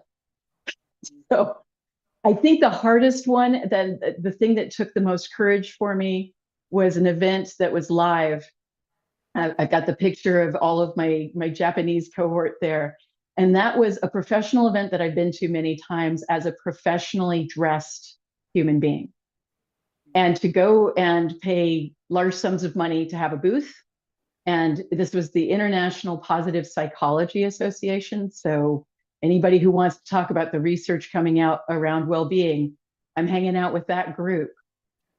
And to be among my heroes, teaching this and showing them the crazy, oh, that was hard. But the response was really, really positive. So yeah, feel the fear and do it anyway. Thank you. Daryl, what do you do? I'm a coach. Would you be willing to put on the hat? Oh, yeah, if there's one in here, I definitely would. Yeah, Okay. I support everything you do. Yeah. I have I one definitely more need question. selfies of the hat. Yeah. I have one more question for you. You have your tentacles everywhere. Speak more about your ADHD and not your ADHD, our ADHD. More that you have a driving program you put on for children with ADHD or teens, and then also just your ADHD offerings, which a lot of folks have. So Yeah, thank you for asking. So I'll tell you my diagnosis story right quick. I was in my doctoral program and studying psychology, and I came across the list of specific problems that people with ADHD had. And I went, oh my God, this explains all of the problems I've been having throughout my life.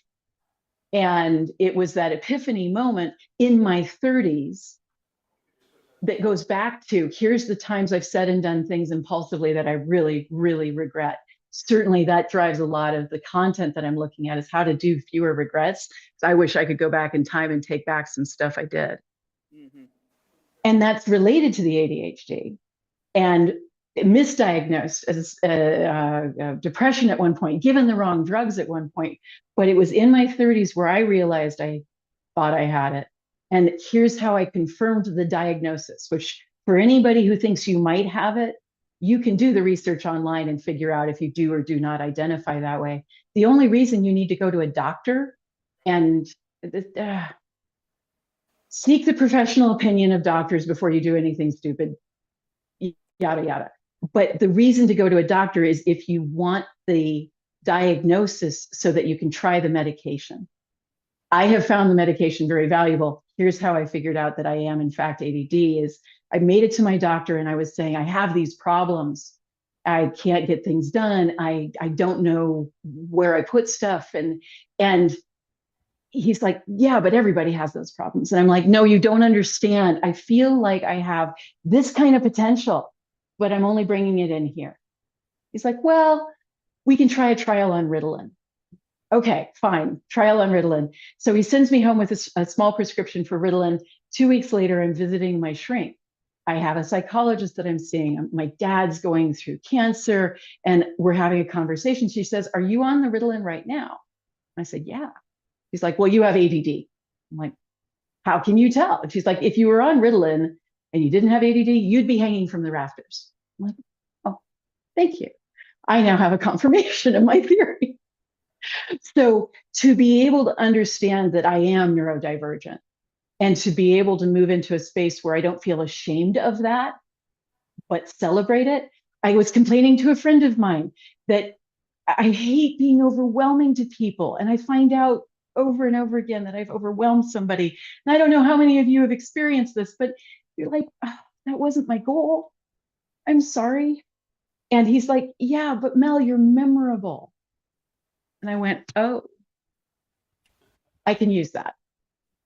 Those of us that are in the crowd that identify as ADD, yeah, that comes with the superpowers of being different.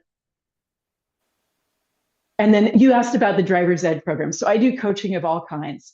We know that ADD has a higher accident rate, driving, walking, all sorts of different, we're distractible and paying attention to other things. And this is true for everybody. I teach driver's ed to anyone, but the ability to teach it to kids that have ADD and help them focus on what they have to focus on in a way that gamifies, in a way that brings them back to what do I need to do to stay alive and not kill anybody else?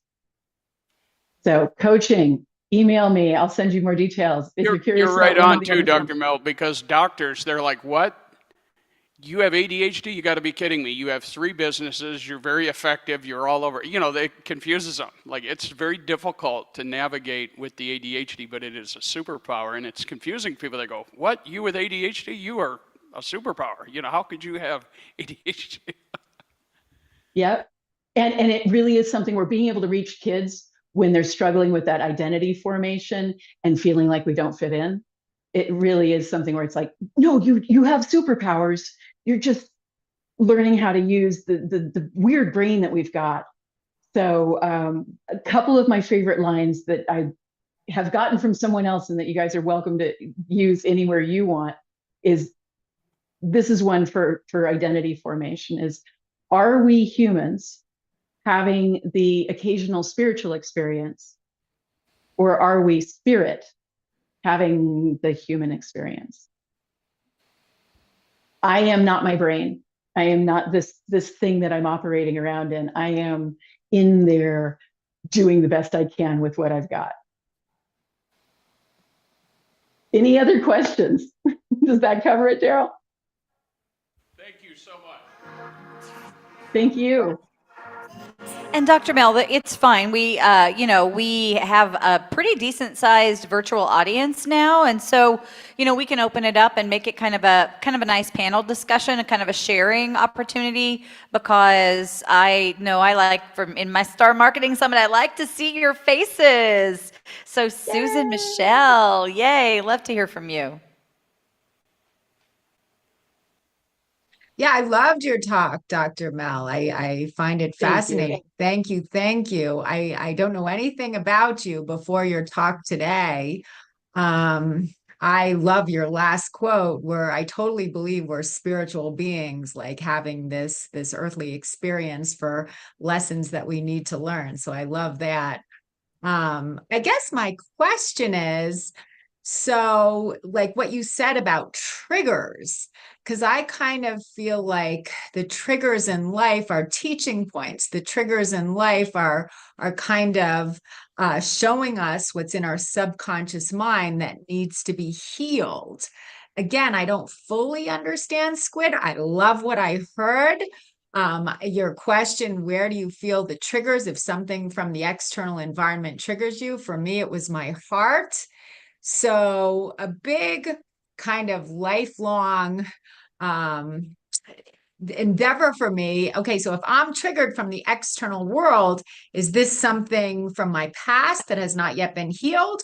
Or is something really happening out there that's not good, that's not respectful to me? Like, do you ever talk on how to differentiate between the two? Well, and you're asking perfect questions is the cue in questions. So stop and ask questions. I honestly don't care if people remember the rest, but to pause and ask yourself those questions, to look for a bigger picture understanding of the situation, because whatever just triggered your emotional response, there's more going on.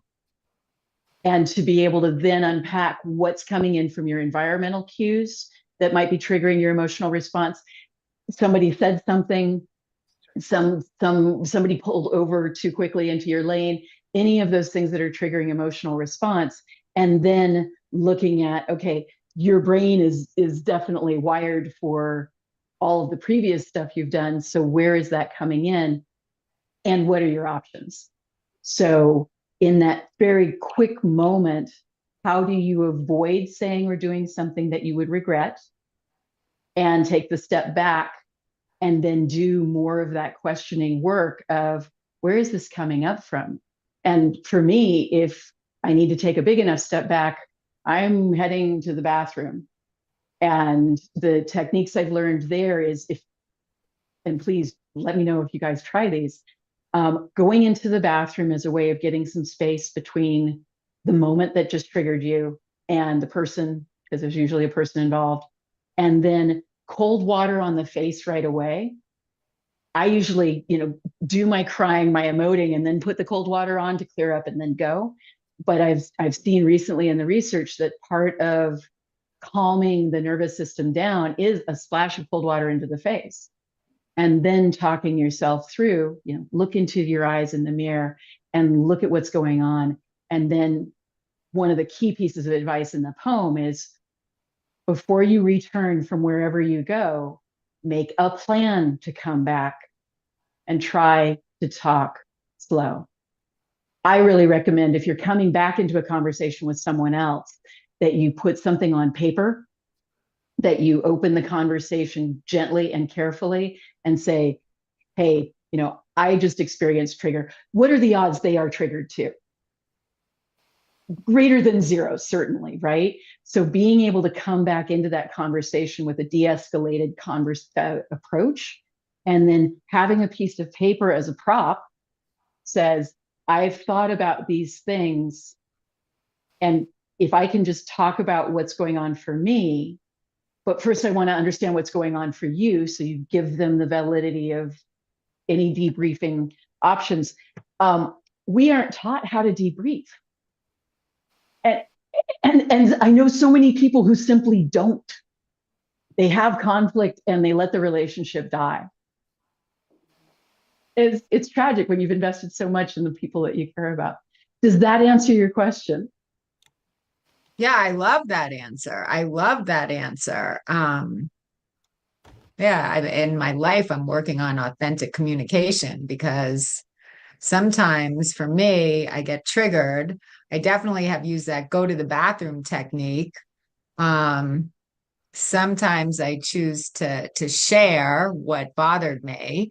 And again, like you said, ask them to share also. So that's very important.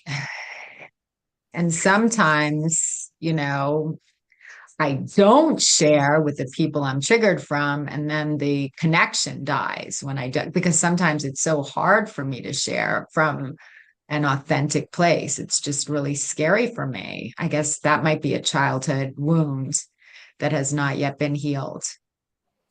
I'm experiencing that too. And one of the greatest things that I just got a rejection a couple of days ago. I'm working as a substitute teacher at a school district in Washington. And I got to sub as a receptionist at the district office. And it was so much fun. It was so much easier than working with a group of fourth graders. But at the end of my day there, having been myself, I got a message from my boss, the head of the substitute teacher program, that I had been marketing too much. And I was just telling people, oh yeah, this is who I am, this is what I do, and I'm in education. And to find out that I had marketed too much, so much so that I am not allowed to be a temp sub there again. And I'm like, oh my God, what did I do wrong? And oh, the cringe, this is something that's so important to me. And then I relaxed back into knowing that we don't fit everywhere we go. And it's okay not to fit. And for me to try to bend into that pretzel of fitting into a public school district, I got to be me. So how that's going to play out is not a reflection of my failings as much as, working through the pieces. But yeah, those moments where the relationship isn't going to continue, it's okay. It wasn't a good fit. So thank you, Susan, so much for being here. Thank you so much. Great answer. Yeah. So my question back out to the audience is, does anybody have content that you're teaching where this would fit into a slide deck? One slide that says, here's the 5 steps of noticing when something seems wrong and doing something that relates back to your primary message. Because we want to trigger people to do the habits that you're teaching, not just think about them and say, oh, that was great. I had a great time at your talk. We want them to change their behavior, right? So anybody here interested in talking about how squid would fit into your own advice?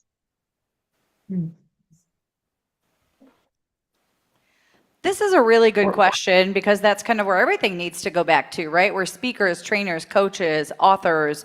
How many of the people that we work with do have problems with emotional control, focus, right? How many times have they not recognized, like so many people who haven't really just always thought I'm quirky, right? That whatever, that they need a tool, right? And how many people would say, oh, I don't need something like that, but quietly after your presentation say, oh, the coolest thing I got out of that presentation was that squid thing, right? So I really am interested. I love seeing all of you here in the virtual audience. So go ahead and raise your hands there if you have anything else that you just, this kind of sparks something for you. You have a passion and you like the way Dr. Mel has gone out and played hers. However you'd like to go with that. Meanwhile, I have Julie. I like the idea that just came up in that squid, if it were, for example, Sherry, you have all kinds of clients where that would come into play. But what if it were like a simple upcharge where Sherry's doing her regular thing with the client, but for 20 minutes or 1 hour, we can bring in the squid thing and start collaborating and bring in another speaker where the price didn't seem to be much different, but we get to start including more than one personality in a meeting or a show. Well, and there is I'm available for gigs. Yeah, I'm okay, available for good. gigs. Sorry, I should have let you answer that. And there is an emphasis today on giving back and on that balance idea. So, think about that. Is there a component within what it is that you do that adding some component that says, I have a well-being arm that, let me know what you're interested in there and maybe we can do something. Yeah. So for the people who are in the virtual, can I ask you, if there is one habit you are trying to get your audiences to change, what is the habit? If there's more than one, list more than one, but if there's like number one, for me, I want people to be able to make better choices when they're emotionally triggered. What is it for you? Thanks, Josh. And I want to thank the, if there's anybody else in the room that wants to share, what is the number one habit that you most want your audiences to bring home with them? Really good question to wrap this up. I like it. What is the one habit that when you think about the people that you work with that you think they most want to change that you'd most like to help them with? Yeah. Ooh, communication and talking over people. You and I, yeah, I could learn that lesson. Do we have some answers in the chat? We got our good friend Josh. What about Susan and Nicole? Any words from you? Are you still contemplating?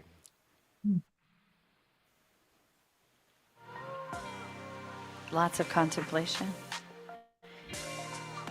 Okay. So contemplate away. Send me, the main thing I work on is how do we trigger those habits? How do we piggyback some version of there's a signal that triggers them taking that habit. So when Shelley was talking about doing the colors, if you're going to be live and recorded, what are you doing about your background? That should be something you think about before you get there, those kind of moments. And again, anybody who wants any of the materials, let's talk more, please email me now at Squidminders. You'll get an auto reply and then I can follow up more later. Outstanding. Let's give a round of applause to Yes. Dr. Mel, the Squid Lady.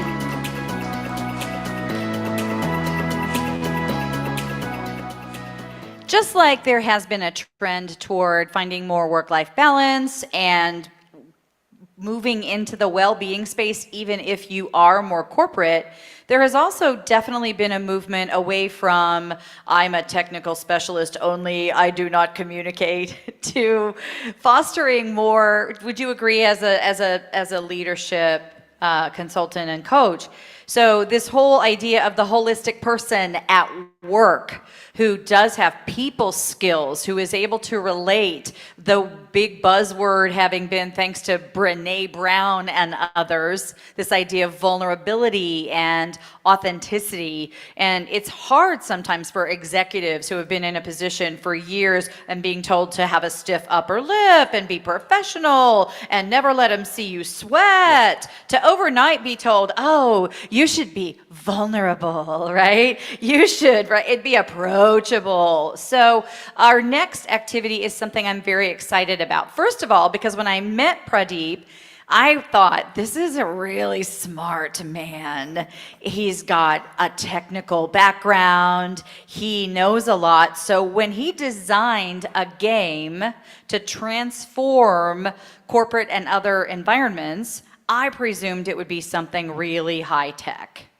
And when he won the award for Training Magazine Gamecon's overall use of gamification for adult learning, he won that overall award at TechLearn from Training Magazine 2023.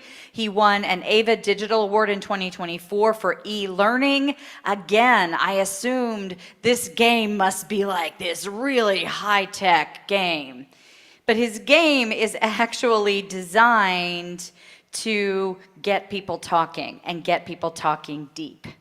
Pradeep is formerly a senior director of inclusive innovations at Microsoft, inducted into the Microsoft Innovation Wall of Fame in 2022, a diversity and inclusion advocate. He empowers industry leaders to foster inclusion, and he's worked on the C-suite. He goes after the big transformations in organizations, and the game that he's about to have us play is about connection. So I'm excited to have Pradeep.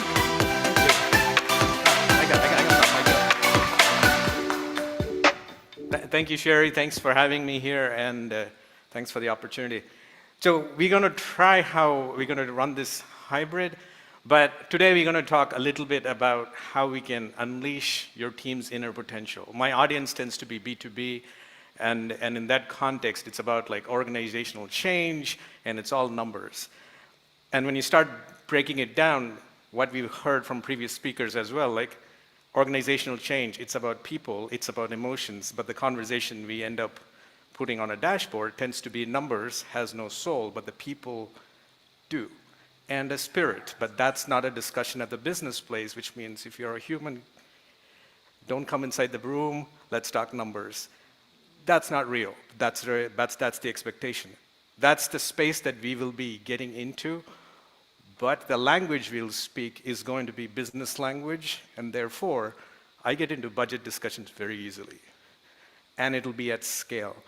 And it'll be in terms of how do we do this in a global scale with a single person. So the way I would encourage you to think about this is assume the whole thing can be customized to any organization. It can also be customized to add in your flavor. So if there is a squid conversation, it shall be a squid conversation. And in the hands of not just you, but your partners and your fan following, it's a squid conversation you can have for your clients. That would work on the platform, or any other discussion. I'm just leaning on Dr. Mel because she came right before me. And then the other part of it is The question that we haven't talked about, and I didn't want to ask up front before, was I've invested this, show me the progress, where are we at?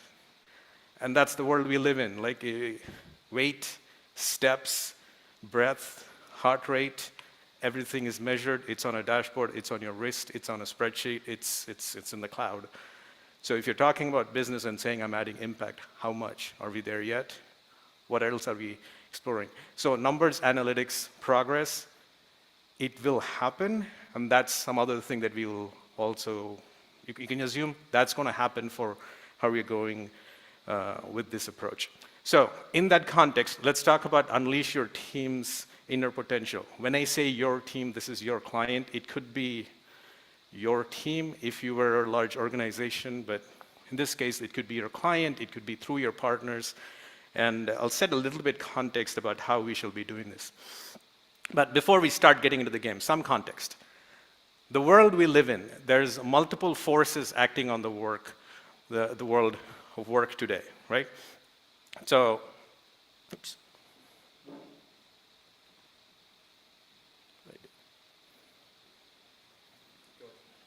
Okay. Thank you. Is the teams are more and more distributed. And that means your manufacturing can be in Asia, your design can be in America, it can be in Europe, and it can be anywhere. And more with AI, you'll start realizing that you might not even need a team who are employed. And I'm not talking about the layoffs, but I am kind of talking about it, meaning you can be a company of 3, but act like a company of 300 through 1099s without living up. So the ability to do this scale immediately means your teams are distributed and you can actually work through that. The second part, a hybrid work environment. So this is post-COVID, but then it's here to stay, that you're going to be working with people who are showing up to work, but there are others who might be at home, but they're still showing up to work. They're just not showing up in person in the location that you're at, they're showing up there. Combine that with the first part, which is distributed teams. Now you're also having to think about asynchronous conversations, which is when I'm asking you a question, you do not have to answer it immediately because that assumes when I'm talking, you're listening, you're not thinking about any baggage that you have. That's unrealistic. It does not work with your spouse, it does not work at the workplace, but it's expected to work. When you come into the meeting, you're there. What if you're not? So in a hybrid work environment, the asynchronous discussion about, I asked a question, oh wait, I thought about the question when I was actually going for a hike, and that's when I got the idea, then you can still communicate. I'm kind of describing Slack, but that is the hybrid work environment that you were in. So come here, let's have a workshop. Now let's all talk about this topic that I care about when I'm here. Not realistic. Third, disability and mental health. We talked about the spectrum a little bit with ADHD context, but there's so many things in terms of disability and mental health we kind of gloss over. But it is very important to have this discussion because it is not something that people openly discuss, it's glossed over. But with a hybrid work environment and being more digital, the ability for people with disabilities to be significantly more productive is higher because they can get translations, they can get zoomed in versions, they can use screen readers and engage. And then add in diversity and inclusion about different triggers. What you might think you're trying to help is seen as a microaggression by somebody else. And that is if you're speaking the same language of English, and even between the Brits and America, like, we don't speak the same language really? And then you start adding the distributed teams, they're global. Diversity and inclusion means very different things in different parts of the world. The same word and language can lead to trigger microaggression. So therefore, then you go with, what do I say without getting canceled? I don't know. So then what do you do? Not talk anything? Then how do you move the relationship to build a trust? So that is the world we are living in. I've just gone through first round. Then at the bottom you start seeing is less hierarchical teams. Now, less hierarchical teams, what that means is previously there was the world where the person who's high up in the org chart has the power. But do they actually have the knowledge? And does that matter? And previously it did not. Let's be honest. Now, though, when data is in the cloud and people can actually access it, the person closest to the customer is the most powerful one because they're there. They know the context, they can engage. So do you empower them, or do you say, oh, is that what the customer wants? Send it to the regional HQ and then the central HQ, and then we will decide, guess what, the customer moved to the next vendor, because there's a lot of them at the pace of business. So empowering a less hierarchical team, which is distributed through a hybrid work environment to engage and understand what the customer is asking, that's what we're talking about here in terms of hierarchical team. Then innovation disruption, I'll just gloss over with AI, but there's so many other things, but just skip from tech. I go deeper into this in other talks. Then an evolving skill needs. How do you actually engage and do this? And already we are talking about contexts of way beyond tech, softer skills, but how do I scale? And in a 5-generational workplace, which is what we are in, it doesn't matter which part of the world you are actually engaging with, a 5-generational workplace is there, where there are kids born after 9/11 who are at the workplace now. Like that is in a space when you start thinking about, which is like, that's history, and when you start thinking that they haven't always lived on Facebook. Facebook existed since they were born, and that's how they communicate. Do you actually call on the phone? And the answer is no, of course you don't call on the phone. That's a generation. And then I also work with a generation who's like, they just call, and I have to pick up because the phone rang, and they expect that, even if I'm in a meeting. That could be a client, customer, that could be mom, grandmom, but then that's expected. And then a different generation, when you actually make the call, it will be like ignored and gone to voicemail. And that's not them being rude, that's just them being themselves. In that context, now the question I'm going to ask is, how do you get work done? And that's an easier question compared to the next one, which is, how do I manage this group? How do I run a company like this without them hating me? That's the real question. I mean, if you figured all of that out, then you'll make the numbers, but the numbers will happen if it's at a different level. So that are the forces that's acting on the world of work today. And if any of this resonates, I'm getting the chat, just go on, and if somebody wants to ask questions, we can go through the chat as well. But this is the context of the world of work we are living in. Now, one of the things that this is leading to is articulated by this gentleman who's the Surgeon General for the US, Dr. Vivek Murthy. And around about summer, his office actually wrote this report about the epidemic, not COVID, but the epidemic of loneliness. America is lonely, it is an epidemic, and he actually called it out. And it's that fact about you can feel lonely even if you have a lot of people around you digitally or in person, because loneliness is about the quality of your connections, and we're not really working on the quality of connections. Because connections requires people to be there. And most of our design in terms of experience, again, I get into a different talk in that, is about the individual. What is that individual trying to do? Even if you're playing a game, and I don't mean even way back game needed 11 people to play cricket, 10 for and so forth. It's even on Xbox, you're playing a game, there's going to be a few people coming in, and then you're actually playing Halo.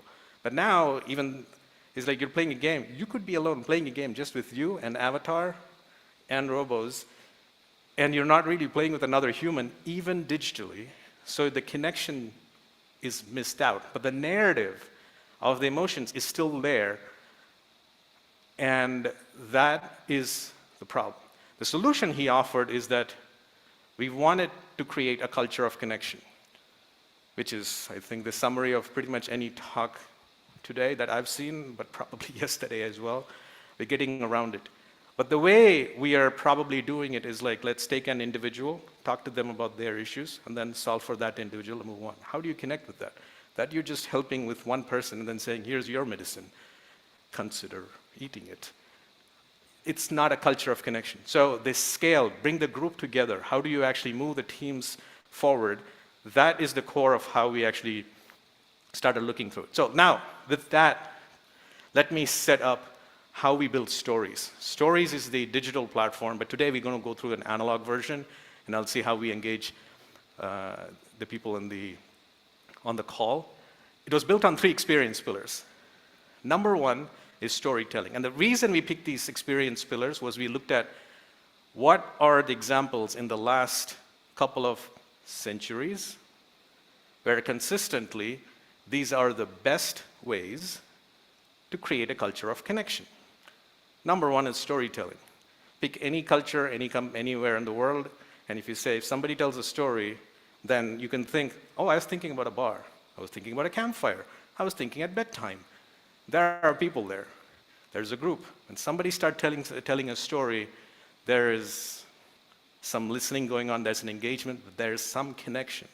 Also, as soon as you hear somebody tell a story, that story could be yours, and you can retell that story, and it continues to move on. You're getting connection over time, and wherever you go, that story could be yours. It never started with what it was. So storytelling is an enduring experience pillar for connection. Second one we chose was gamification. And the gamification side of it is that we got excited by was, as soon as you start playing a game comes with structure.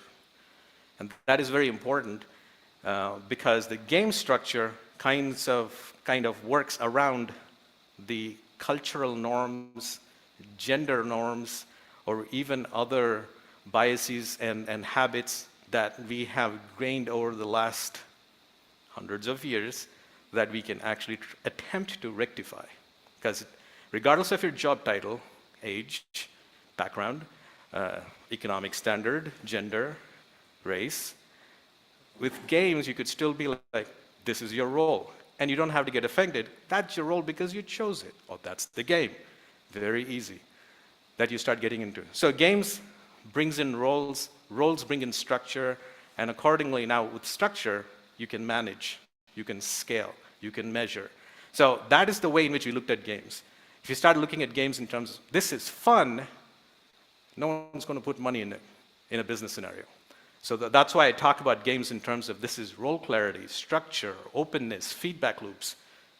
That gets budget. So therefore, I don't actually use the word games when I talk to clients. They somehow discover, wait a second, you're playing a game. And I'm like, well, yeah, you could also drink and play this. And then they do, and then they love it. So gamification is a big pillar.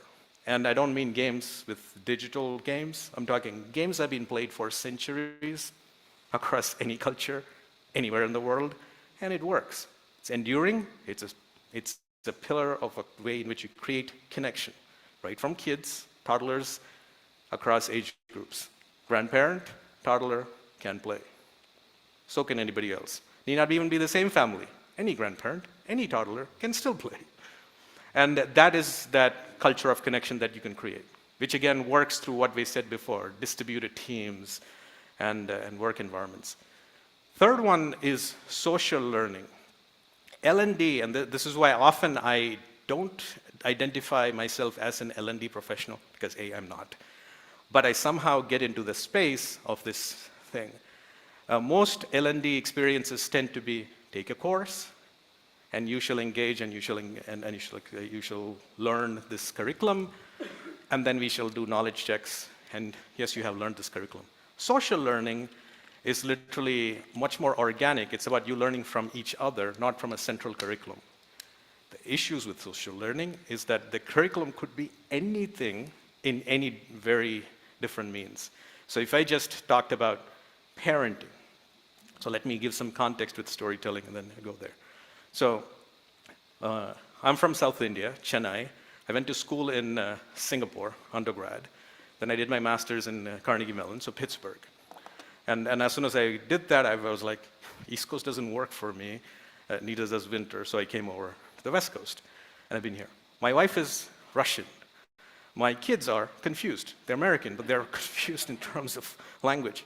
So on a daily basis, when we ask like, okay, what's for breakfast? There will be things on the plate where I go like, that is not breakfast. In fact, I'm not even sure that's food. And whatever I would say is food, they would go like, how can you eat that for breakfast in the morning? And I can tell you, there's centuries of history and support for both the ideas of that is breakfast and the opposite of that is not breakfast happening at the same time. In my case, it happens on a daily basis for pretty much anything, right from food to values and the interpretation of the values. What's a lie? What's a white lie? And is that okay, not okay? So everything gets into a very interesting scenario. So you can see the learnings of all of this came from home, but that social learning of how do you start engaging, how do you negotiate, turns out you don't negotiate with the Russians. Again, I'm not talking about Putin or anybody else, I'm just talking about my wife and my home scenario. you just work through it and then engage. But the kids do speak different languages. The way they negotiate with me is very different than how they do with my wife and with my mother-in-law who only speaks Russian and lives with us. So the core of the social learning is with the kids and how they, and literally they change the language, but they also change the way in which they negotiate. They start with me, which is answer first. Dad, I want this. Here's why. And here is why the other one is another. Like, got it. They'll get a yes. With my wife, it'll actually go with like, Mom, what do you think we should be doing? And then she will say a few things and like, well, I don't feel, and the language would be all feel-based. I don't feel that would actually get this, and you want me to be happy, right?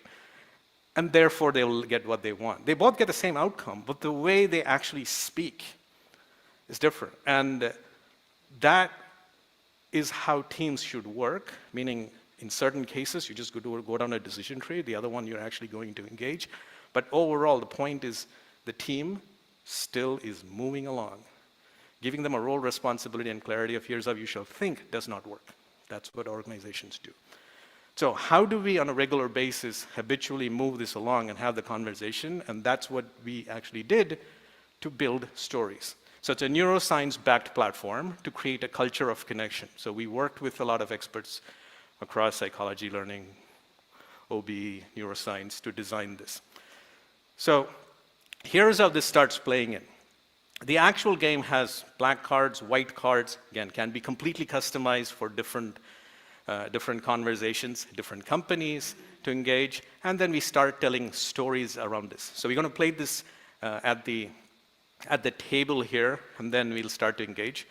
And I'm going to do it step by step, so that for the first instance, we're just going to slowly get into the mechanics of this. So the actual platform is completely digital, runs in multiple languages, but today I'm going to literally go back to my prototype versions from 3-4 years ago. So you go through the step by step so you can understand the mechanics slowly, and it's highly interactive. So step one, I'm actually going to give this out to people here in the room, one each. And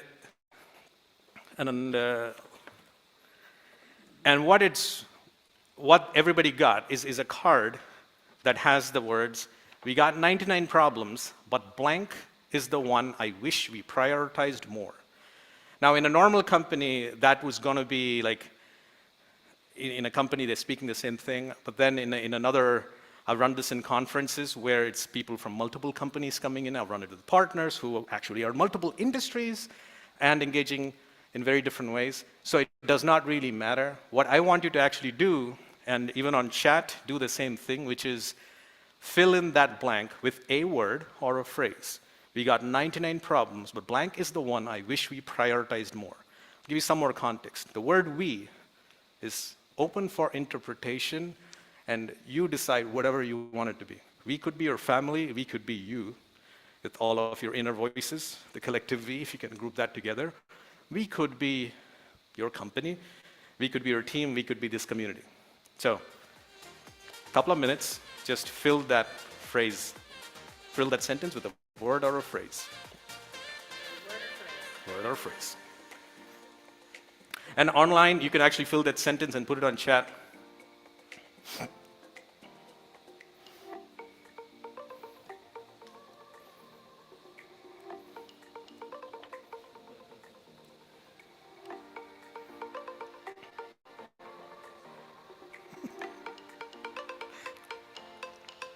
Okay.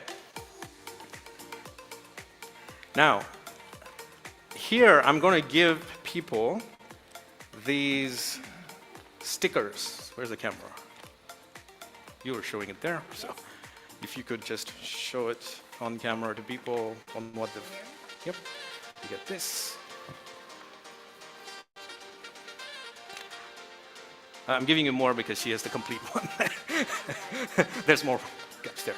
Okay, so what I gave people is a set of stickers, but that's for step 3. But first we're going to be actually doing is like we're going to be taking turns. So here I'm going to go from right to left, my right to left. So Sherry goes first, and then we're going to go from that way. Now what everybody is going to do, and then online you can listen, but if you feel like you want to tell a story, you're going to also tell a story. So remember, storytelling. This is storytelling and gamification that we're going to experience with step 2. You're going to tell a spa story. A spa story answers the question, why is the statement that you have written? So if I can take Sherry's, which is, we got 99 problems, but change is the one I wish we prioritized more. That's what she's written. She's just written the word change. Now, she has to answer the question, as does everybody else, and we'll take turns. She has to answer the question, why is the statement true for Sherry now? And I'm looking for a story that is simple, personal, and authentic. And as you're thinking through, I won't put you on the spot yet, because I'll put myself on the spot first. So let me actually take a shot and tell you how I would do this. We got 99 problems, but blank is the one I wish we prioritized more. And I'm going to actually say, but hair is the one I wish we prioritized more. And now, you immediately go like, wait, I thought we were talking about business. You're a B2B guy, and you're a tech guy. You work at Microsoft for 15 years. Why are you talking about hair? Let me tell you. So now immediately you're leaning in, going like, okay, I got to see this. And I'm going to tell you why this is true, because I'm going to just say we, in this case. So I'll tell the story. I kind of partially went there with Sherry. So my wife's out of town, and this is the second time in 6 years that she's been out of town since we had kids. So I have 2 6-year-old girls. So, and she's out of town. She went to Stanford for a class summary that she went to. And she went Sunday, and today she comes back. And I've been braiding my kids' hair since it grew for 4 years. First 2 years, they were kind of baldish, and then they grew up. Because my wife has short hair, and then she was like, I'm going to cut it like short. And I'm like, what? I'm not going to send them to the army. And they're like, no. Well, if you want long hair, you deal with it. And I'm like, but guys down in India don't touch girls' hair. That's what they want. Well, you want long hair, you deal with it. Because I'm not going to do this. So YouTube videos later, I can do French braiding, Dutch braiding, star braiding, to the extent where people at school go, like, can you have your dad come over and do my hair for this stuff? I'm at that level now. I don't kid. You go on Facebook, I have really authentic stuff, we won awards kind of hair. So, but yesterday was swim day. And in Issaquah, the pools suck. They're good pools. They suck for the long hair. And today I had to make sure, it was 45 minutes of just brushing to get all of the bath things out. And I'm trying to have my kids, there are 99 problems for 6-year-olds that I'm trying to figure out for today, college eventually, and everything else. But hair is the problem I wish they prioritized more on, so that when they go to swimming, they can wear a swim cap. They don't want to wear a swim cap because it doesn't make them look cool. So if they did that, I would actually like it a lot more, because then I can work with their hair it's a lot more easier because I didn't have 45 minutes. Therefore, I missed the first session this morning. So that's an example of my story. Not a story you might have expected, but that's a story I got. That was simple. It's just about hair and kids. It was personal, obviously, and it's authentic. It happened yesterday and this morning. That's the story I shared. Now, as I was telling this story, all of you would have gotten stickers here. And for the rest of you, you can read, you can see this, and you're going to actually remember these reactions because this is what you're going. On the left, you see a reaction that says, pausing to reflect.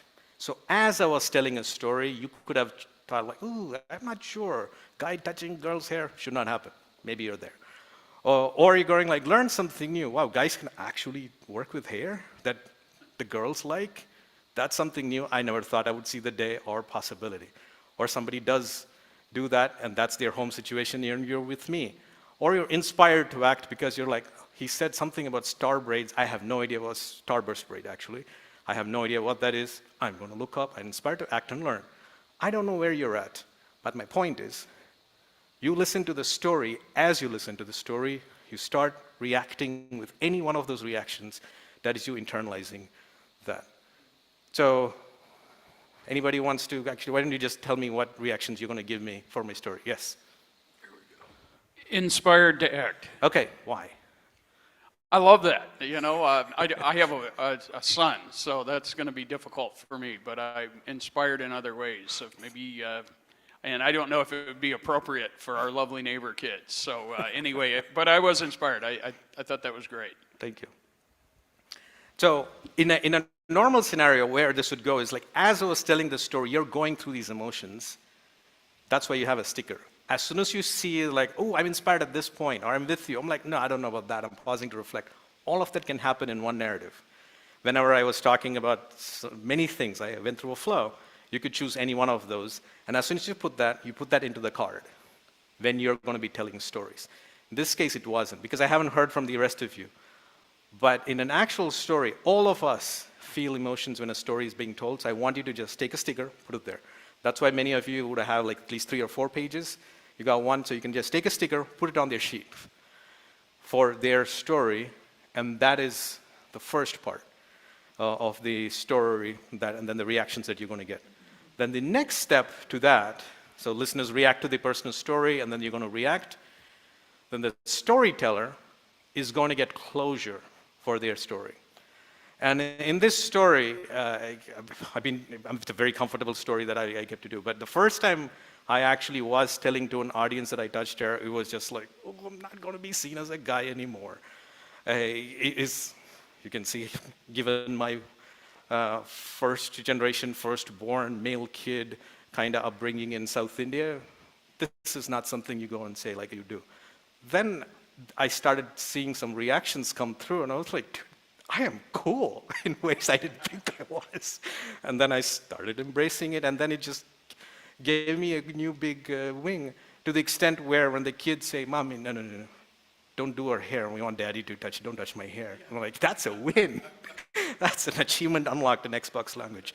So, but depending on where I feel, my story, my narrative, where I was vulnerable to share that up front, when I told that same story the first time, where I might need like, oh, I need an I'm with you. I need to hear that I'm with you to see like, okay, this is not bad. Whereas now that I have told that story multiple times, the inspired to act kind of gives me the, oh yeah, another one who are on the bandwagon to engage, or something else where I can unlock for somebody else. So this is the closure, the feedback loop for every story that exists out there that you can get from every single person in your community at the same time.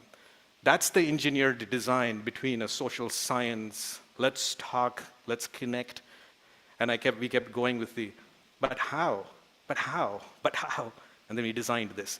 So we're going to take turns to do exactly this. So hopefully that was enough time, Sherry, for you to think about your story for change. So we're going to go back. Let me go through the steps again. Let me go through the steps again. We're going to be having this story. We got 99 problems, but blank is the one I wish we prioritized more. You should have written a phrase or a word. You're going to be answering the question, why is the statement you've written true for you? And tell a spa story. Simple, personal, authentic.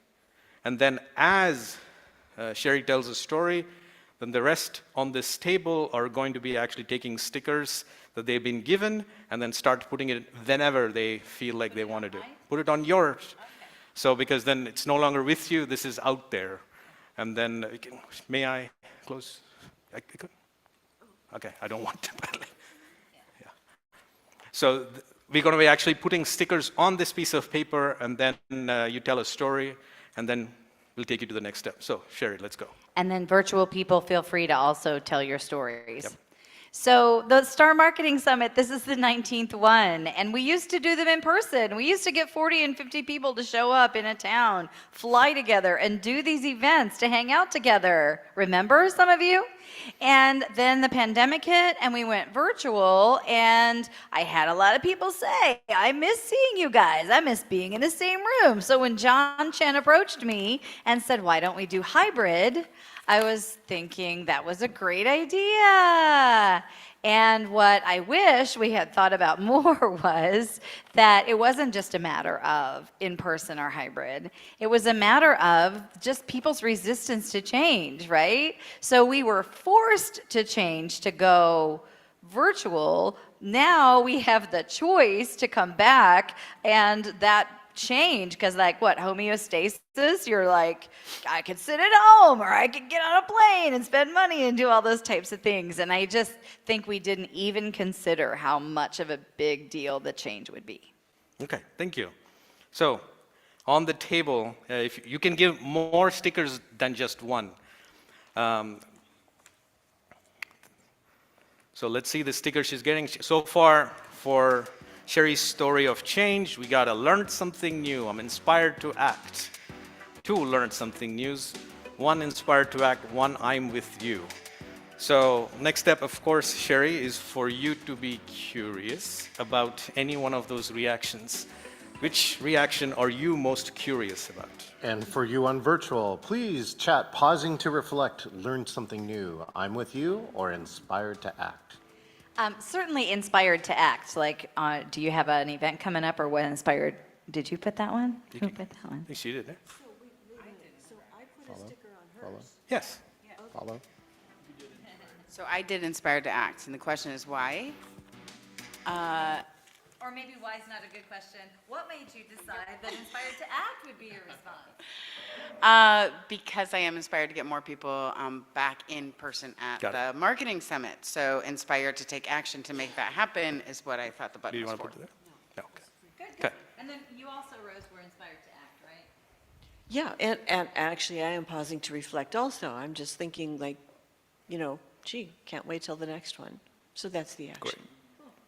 So, and then we'll close this back in terms of actual structure, and then we'll be more fluid.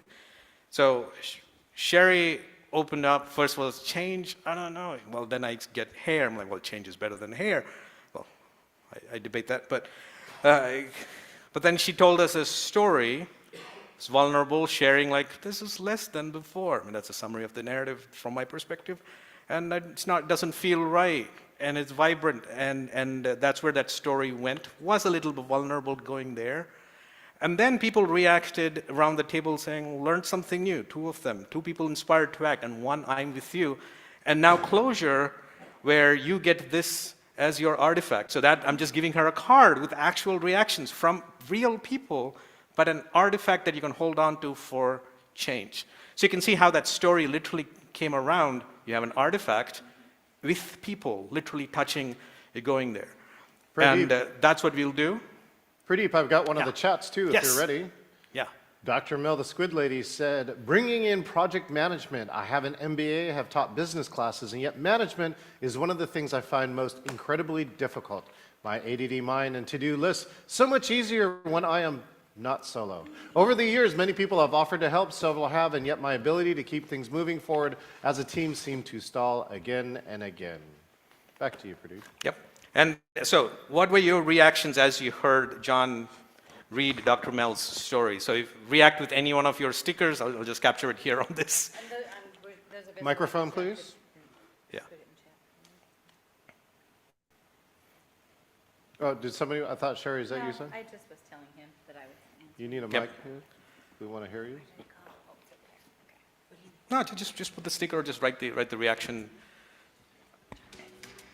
So what we're trying to get is like your reactions with any one of these allyship reaction icons that you're just typing it in for the narrative or the story that Dr. Mel had given. You got an I'm with you from the table. Anyone else want to give a reaction? Learn something new. You typed it in, so I can't see the chat here, so I can't really see this. Let's feed him the chat. Thank you so Yeah. much. We've got an I'm with you and an inspired to act Front. and a learn something. Okay. I'm with you, inspired to act, learn something new. There's also an I'm with you from here. Dr. Mel, which reaction are you most curious about? Inspired to act. Inspired to act. The person who said inspired to act, please, if you could get off Sherry. mute and then share why. You gave inspired to act for that story. So, my inspired to act sticker actually came out when you said that. Oh, where's the? Sorry. I Sherry, thought I had- microphone, please. Thank you so much. Microphone, For our virtual audience. Sorry. There you go. So I love that you say when the sticker comes out is important, because I know you have that digital platform where you actually see the script, right? So I actually came on with Inspired to Act when you said over the years many people have offered to help. So I was inspired to act thinking, ooh, how could I help? And maybe you, or how could I also help people who are in my programs anticipate what those needs might be? Thank you. Anything you want to have for closure? I already saw you buzzing, so I was like, let's get some closure or. Yeah, no, thank you. Yes, collaborating with all of you and figuring out how to Right. navigate. You guys have figured out some stuff I need to do the Vulcan mind meld. Okay. Thank you. You want to take another? Now let's move on. Yep. What's your? I had phrase? learned something new. Let's go on to your story. We closed that story. My go to story, your- yes. Yeah. Okay. I'm gonna go off of the form Yeah. here. We've got 99 problems, but communication is the one I wish we prioritized more. Now, I'm not talking about this event, but I had no idea this was going on today, the communication. I feel there's no transparency in this company. I think there's decisions that I'm not getting my input from. We need more communication. I know everyone means well here, but I am not finding out about these things, these events. I don't think decisions are being made. There's no transparency. I wish we had better communication. So from the table, I'm seeing an I'm with you, two I'm with you, three I'm with yous. I almost feel like an auctioneer. One inspired to act, one learn something new. I got 400. Give me 500. Right. Yeah. Okay. That's three I'm with yous, a learn something new and inspired to act, four I'm with yous. Which are you most curious about? And could you lose the microphone? I'm delighted with I'm with you. I love that consensus. Microphone, but, please. Yeah. Thank you. Yeah, I love that consensus. That says something, but learn something new in this. I've been saying learn something new on almost every card, so I'd love to hear that. I'm going to Yep. pause a little bit and then say, like, this is the habit I've seen at execs where they take a term and then say there was consensus. The reason they might have said I'm with you might be different parts of your narrative. Where let's just say politics and you chose party A, and then you told the reasons why you chose party A. I might not be on party A at all, but some of your reasons might be something that I resonate with you, and that's the I'm with you. If you read that data as, oh yeah, that's a party A supporter as well, you're wrong. So the reaction that you got is I'm with you, and then you have to be curious about, let's see why you chose I'm with you, and maybe there might be This works both ways. consensus. I love that. That's There great. might be consensus, but the truth is usually it's not. But the thing is, they have reacted with I'm with you in a certain way. So let's not assume there's consensus, but the reaction that you're curious about is... Okay. Well, now that you've said that, I'm very interested in the I'm with you. Okay, let's go. I'm with you. Sorry. That was the point. I was just facilitating and making sure, because these are assumptions we make. And the point I'm trying to make is, oh, you don't have the data. You're assuming stuff. Let's get the data. And suddenly this feels like a data analytics platform, which it is. Okay, the I'm with yous. If people online also said I'm with yous, please type why you said I'm with yous, because that's the most curious he's been around. But I already have 2 I'm with yous and 3 I'm with yous here. Please use the microphone and then share why. I did the I'm with you early because I also have communication on my sheet, so on my answer. Yeah, and you should be reacting to his story, not the word, his story, yeah? But you can think about it too. Yeah. Rose, why did you choose I'm with you? I just can't imagine arguing with communication being the most important thing. Okay. And again, this is the part that I get in my first rounds and stories, and this is the facilitation part, which we've tuned ourselves to the summary, bullet point, PowerPoint, and then therefore the word. But the real thing is like, why did he choose that? Here is the story. Like if anything you take away from my talk, if you go with like, he can do Dutch braiding and French braiding, and he just talked to me about starburst braids, I'll be happy. But you see, like I'm just going like, that's a story you latched onto, not about tech stacks, analytics, and so forth. So we have to unlearn ourselves to lean into the story, but that also is in terms of practicing how to tell spa stories, but also for you to react with like, you chose I'm with you, I'm pretty sure not for the word, but then now it also, for you to comment on why you chose that, you also have to work a little harder to share, because that's the value on both sides. So having said that. Very disarming when I had that feedback. It was very disarming for me because it was emotionally charged. Microphone? Yeah, Kira? Sorry. Yeah. You said it was very disarming for Yeah. him. Rose, you wanted to still comment, so please. So when you're talking about the hair and the braiding and all of that, like that's a real story from your real life. Yes. And in this process here, it's like I don't really know what context Daryl is talking about. If he's thinking of a particular company and not like us as Yes. a unit here as a team, you know, that when we do this exercise with a real team, they need to not just be imagining Yeah. it, right? But really drawing on a particular situation. And thank you for stating that out so clearly, because I don't have to call that out. She, in other words, said, hey, could you be a little more personal and authentic? So if you started using word, I can't name a customer name. Okay, fine. Was it a retail company out of Portland? And then you go like, oh, they make shoes? I'm not telling the name of the company, but you pretty much know what we are discussing if I start using words like that. But you go with personal, project-based, and then go a little bit more. That's your story, then it's different. But so it's also in terms of how you tell a story, an actual spa story. We need to practice. Even though we take storytelling is important, we need to connect. We've all discussed this, we need to get more trust, but to tell a story takes work, thinking. And that's why she couldn't connect, therefore she was going with communication. Very fair feedback, but that's... Yeah, and in this... Again, Mike?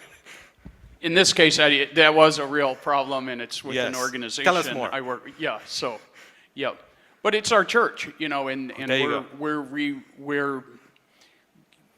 we're coming back together. Very strong church, but you know, we lost our pastor, and we're coming back. We're wondering who we are, and that's a big question that everyone has. Is, you know, I'm not seeing these events. Why are we not being included in the conversation? The choosing of the new pastor, you know, all of these things. So, So as you were telling this story now, you can see I gave you 3 reactions before. I was struggling to go with one, but as you were like, oh, church, we don't have one. And I started going in. But now that is a story that I just drew myself to get there. Now do you feel differently, Rose? So, okay, so now I have another question. Let's pretend we are the church board or whatever, and I'm going to pretend I'm the boss and that you're, you know, a lower level, right? Just because that's how it comes up. And you're saying communication, and I say, it just seems like this game could get hot really fast. And how do you deal with that? Like, what if I say, what do you mean communication? Yes. I'm blue in the face from trying, Exactly. you know? And therefore, there's a structure. Like right now, what you just said, we would go like, well, it's a game. It's gamified experience. you can feel everything you want to feel. The only way you're going to be sending anything out is through 4 icons, in this case 4 stickers. So if you went where you went with like, what do you mean, what do you mean? What you're actually will be exercising outwards would be, I'm pausing to reflect. Using the data background and everything I believe our strategy and execution is, this should not happening, but clearly somebody has voiced the other side. Maybe I should go talk to my support team, sales team, well, church, but pardon my language, I work more with tech than church. But the person who's actually executing on that experience, maybe I should do that. Or maybe I'm reading the data differently. Or maybe people are telling me what I want to hear, which happens a lot in execs. It's always working great till it's not. So it could be all of that. Or I need to go talk to a coach. Meaning in that scenario, when somebody with some level of vulnerability is saying, this is how I feel. So that's why I go back to the spa story. Why is it true for you? He's not saying that is a fact. Yeah. This is a story that is true for me, personal, and that's truth you can hold on to. Whereas what you're talking about is like, but is it a fact? Well, that could be how you interpret things, and therefore, so the structure is the unlock for it, which immediately means people have to play in this role, and therefore this entire experience has to be practiced again and again. It's not an intervention do once. It's in the hands of practitioners like yourself. You go and say, I'm going to think of it. Like if you want to do a culture transformation, let's do a dosage of 1 every quarter. Then you realize I'll teach you, and then you do 1 a month, and then I'll see if you're there or not. But So I can just imagine. yes. I can just imagine, like, even with a really skilled facilitator and a group of people who are having a real conversation, and the boss just like gets really offended and just goes, this is a stupid game, I'm leaving. Yeah. I mean, you have to be prepared for truth coming out and people being willing to be vulnerable Yes.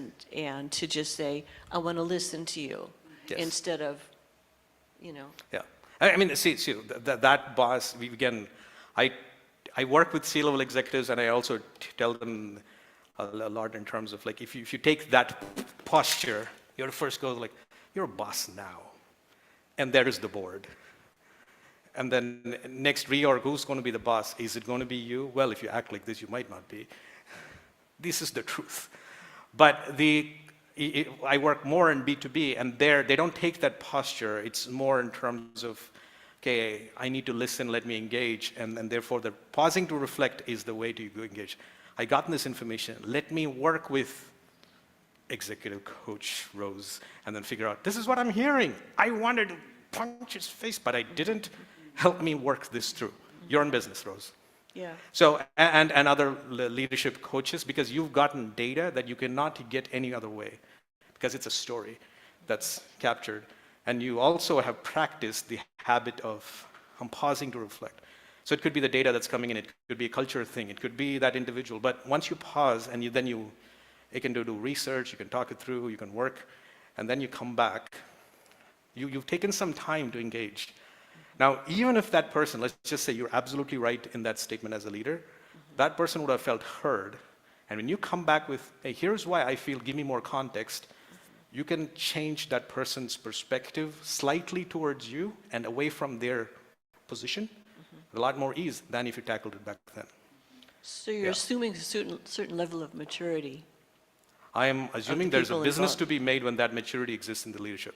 Yeah. Because that at scale is a project that you can bank. So yes. That's when you're working with companies, that's probably it's probably pretty common, right? For you to come into a hot topic, I would think, too. This is not a hot topic thing. This can be done in terms of, let's actually enable discussions and move forward. It's growth mindset that literally I'm talking around. We can use the word growth mindset, but this is like, how do I actually practice that regularly? And it's very hard to do that, but this is a mechanic in which you just say, let's just do it this way. I heard your story, here's how I felt, react, and then we all just have a discussion. We don't need to close that topic. We just talked about a topic. How much preparation, again, is there in the C-suite and with the boss and the decision makers of getting them to be able to implement that? having that empathy of being able to take that constructive criticism or well, it's not a criticism, but I mean it is. They may see it as a criticism. So at scale, I don't. This is not a C-level discussing with the person discussion. The way the rollout happens is like if there's a C-level executive, there's going to be, even if it's like, hey, we are empowered, you do all that. Like the retaliation is a real thing. Mm-hmm. So whatever you say, it's going to be there. No one trusts HR. It's just a true statement. If you're working there, like it is true. They care about the company, not about you. Mm-hmm. Like these are true statements. Any company. Okay. So given that, then what do? Well, you are just sharing, venting, opening out, and then you're poking and testing as an individual to say, is there psychological safety around the people here to share my narrative? Mm-hmm. But that's a big word. How do you engage it? Well, let me actually share my perspective, which I feel. And immediately if somebody says no, then what do? You shut up, disengage, and we already know that Gallup number of disengaged employees and stuff that everybody uses. That's how disengagement happens. So you won't talk again. What's the value that the company loses? A lot more than you, because you can start your company while getting a salary somewhere else. Yeah. So do you want to give, this is the fastest way to disengage an employee. And therefore, it is a test on both sides. If you react in a different way, that employee is disengaged. They will and there is no psychological safety in the group. So to enable that, at the grassroots level, it's not a C-level executive and a IC, individual contributor. It's ICs within a group. Then they go to management. Then suddenly you realize culturally, grassroots upwards, they're using these habits. Then the question you should be like, hey, I want the data at scale with the identity taken out, and so that I can make decisions. Oh, that's the other part of my platform, which is all BI related, to engage. But this is about people just testing out, trusting, building trust, practicing habits. So this is, and in fact, I wouldn't even say, forget the C-suite. There's not even at a manager level. Directors, VPs, and all that, there's multiple stacks to this. This is at the cohort of ICs, cohort of managers, cohort of directors, VPs, maybe even across organizations. Yeah. I would also assume framing this for something less personal, like a research and development team trying to talk about where we are on a project, or a sales team looking at an approach for a marketing campaign. Do you use it in those types of contexts as well? Well, you're jumping. Should we play games some more, or should we actually get into it? I can answer these questions and move forward if you're actually understanding the structure. Play more? Because we do have 10 minutes. I want to show you stuff, because I have more content that I can go through. We have time, yeah? Oh, okay. Yeah, I have enough content to go through, because we haven't even gone through the real game, which is a set of deck here. So we're going through the easy version of me just getting you through it. Then there is the deck context, which is the next level of design that we'll engage. Why don't we take your phrase?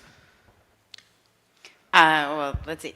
So my original, I wanted to edit, I won't. So we got 99 problems, but collaboration, communication, and inspired action for the greater good is the one I wish we prioritized more. That's a lot of words, sorry. Yep. And then when I try and break that down, I think it's just societal change I want to see happen, or at least the clients and people around me. If I'm looking at the common denominator, that where people are stuck, it's in one of those pieces. So whether it's an organization or a solopreneur. Wait. So we got 99 problems, but what's the phrase? Do you want the one I wrote down? Yeah. Okay, so the one I wrote down is collaboration, communication, and inspired action for the greater good. The greater good is the one that you wish we prioritize more on. Yes, the greater good. So now answer the question, why is that statement true for you? Because across the board, no matter who I'm working with, I think it's the greater good that we lose sight of. Okay. I can tell that same statement, it'll be mine, but why is it true for you? I know, I'm trying to find a story that goes with it that's not vague, like... a project. Okay, so the most inspired I think I've seen when I have worked with, say, holistic practitioners, and this is many years ago, But I was very, very inspired by learning this body talk system and then having this biofeedback, session, and then having someone else that does another, like 3-5 modalities. And so much that I wanted these ladies to work together and be that all-inclusive solution for people that are having these health crises. And the first thing I was met with was, get out of my house. I can't believe you just mentioned that. And these ladies were already friends. They already knew each other in the business. Or they claimed to be friends, but that was my last communication with that practitioner, because all she saw was competition and she did not even know the word collaboration based on her reaction. And I see that repeat itself over and over and over again. So that's my story. Great story. Thank you. And again, those on virtual chat, one of the 4 reactions: pausing to reflect, learn something new, I'm with you, or inspired to act. By the way, Nicole chatted pausing to reflect. So you have, so on table here, she has 3 pausing to reflect, adding to Nicole, that's 4. Inspired to act, learn something new, and I'm with you, you all have 1. Which reaction, and you don't have to go with the majority. I know. Which reaction are you most curious about for this story that you feel you want? Well, then the pausing reaction is my first response, but learn something new. I'm curious in that one. Ooh, I gave learn something new. The reason I gave learn something new was when, I think it was when you said, get out of my house, was the actual statement that you get there. And to me, I learned something, you're like, wow, you can bring people together and have the opposite reaction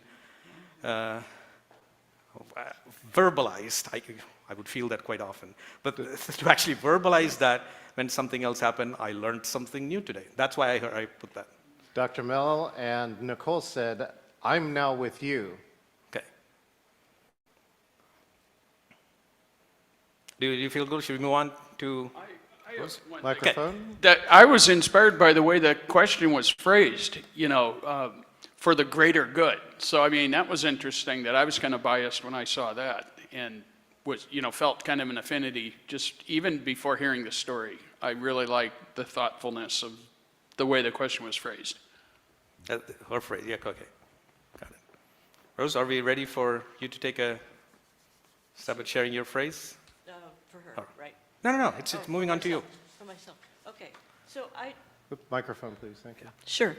We've got 99 problems, but fresh air is the one I wish we prioritized more. Okay. And why is that statement true for you? I actually was thinking, I wrote this before I cannot imagine working in an office building where the windows are sealed. I would really be uncomfortable. And my closest friend works in that kind of building. So that's why it came up that way.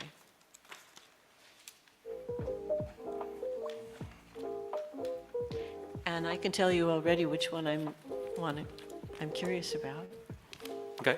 Okay, again on Online. virtual, chat your responses to Rose.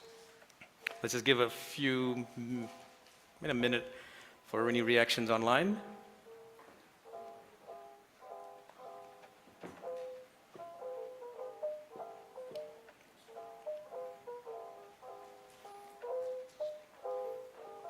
Dr. Mel says, pausing to reflect.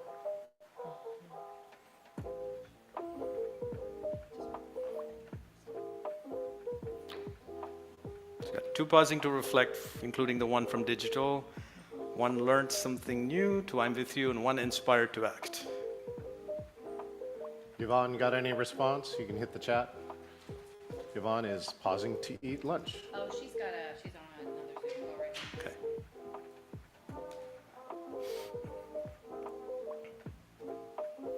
So Rose, which reaction are you most?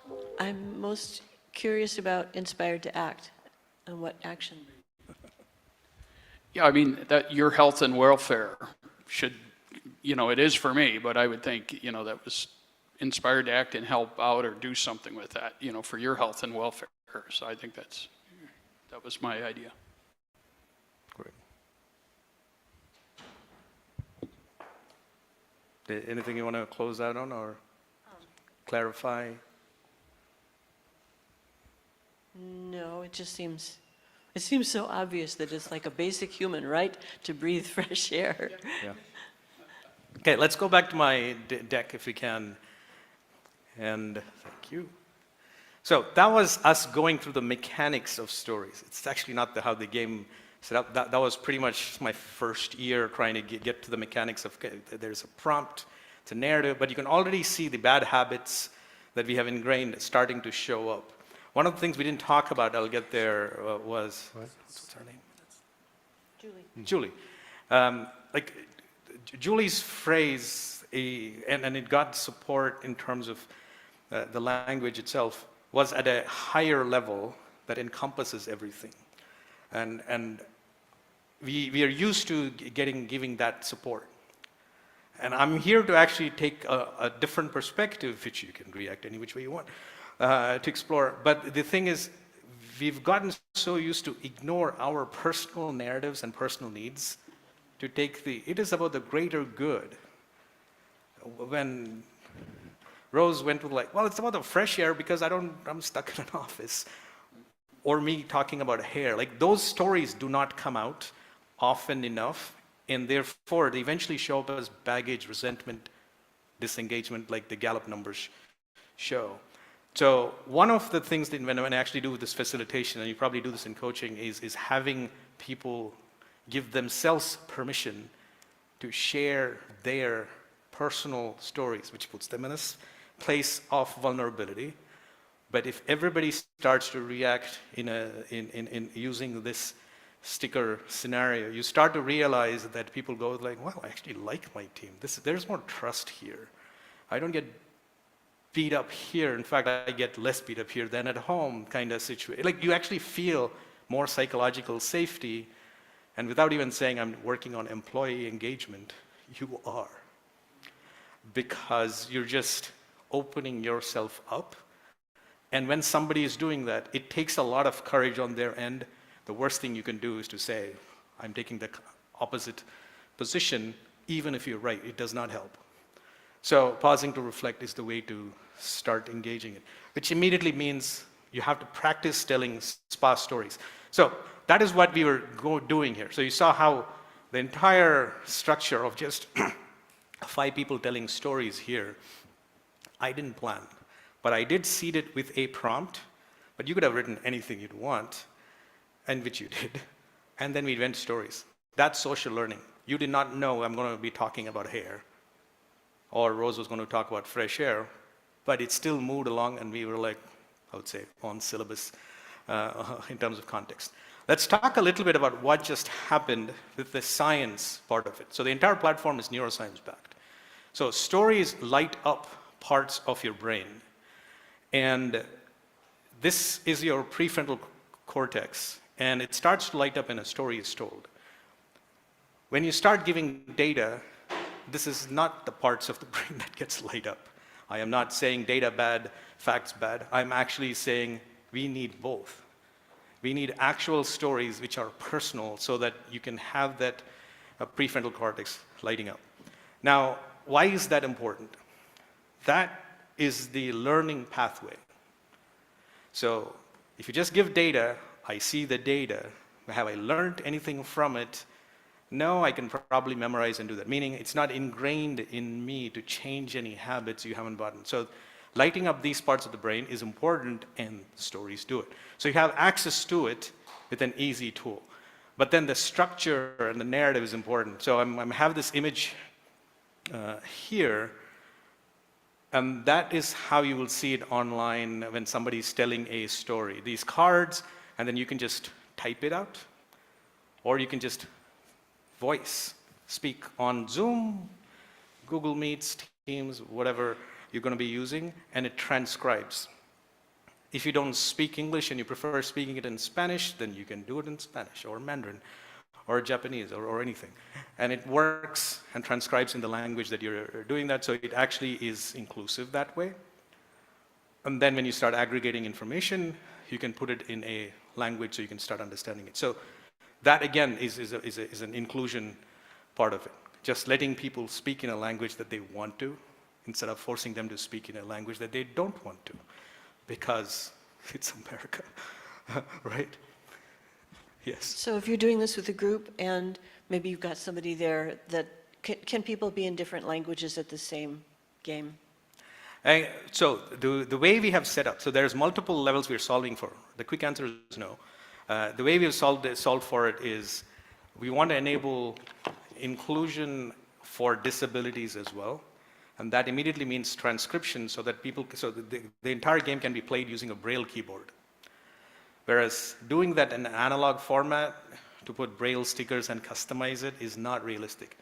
But people who are actually having different abilities, so that's Braille, but then even screen readers, if you have low vision, or if you're starting to use some digital products for better hearing, then you could actually use that. So in that context, you want to be in one language. So the way we do that is like if you're bringing in and running it for a company in a let's say an offsite, do breakouts, and different breakouts, run it in different order. So it'd be like, hey, yeah, this is the Japanese table, here's the Mandarin table, here's the Spanish table, and then the rest of them are going to be English. So allow people to just go there. And if they're not in the same sales team, who cares? They're just humans going there talking about the company. And eventually the stories will go. Like if somebody's talking sales and somebody's going support and somebody's engineering, I guarantee you, the fact that they could speak in Japanese or in Spanish is significantly more important than their current allegiance to the company in the current role that they're in pre-reorg. I am not sounding bitter, I'm just saying like I have a lot of data behind this. So, stories light up more parts of the brain. Second, as you were telling a story, there was neural coupling and some mirroring. So I was telling the story around here. I did not plan on telling that story, but then it's just what happened to me. But there was some level of synchronization, which is you were, whether you liked it or not, moving along in my narrative around here. But you're not thinking about how it was when you were braiding my kid's hair because you're not there. It's probably not even you thinking about in that scenario. It could be somebody else. But that is how you are taking my story and making it yours. But that story is with you. But you'll be seeing some visuals that you're engaging or you're making sense of it.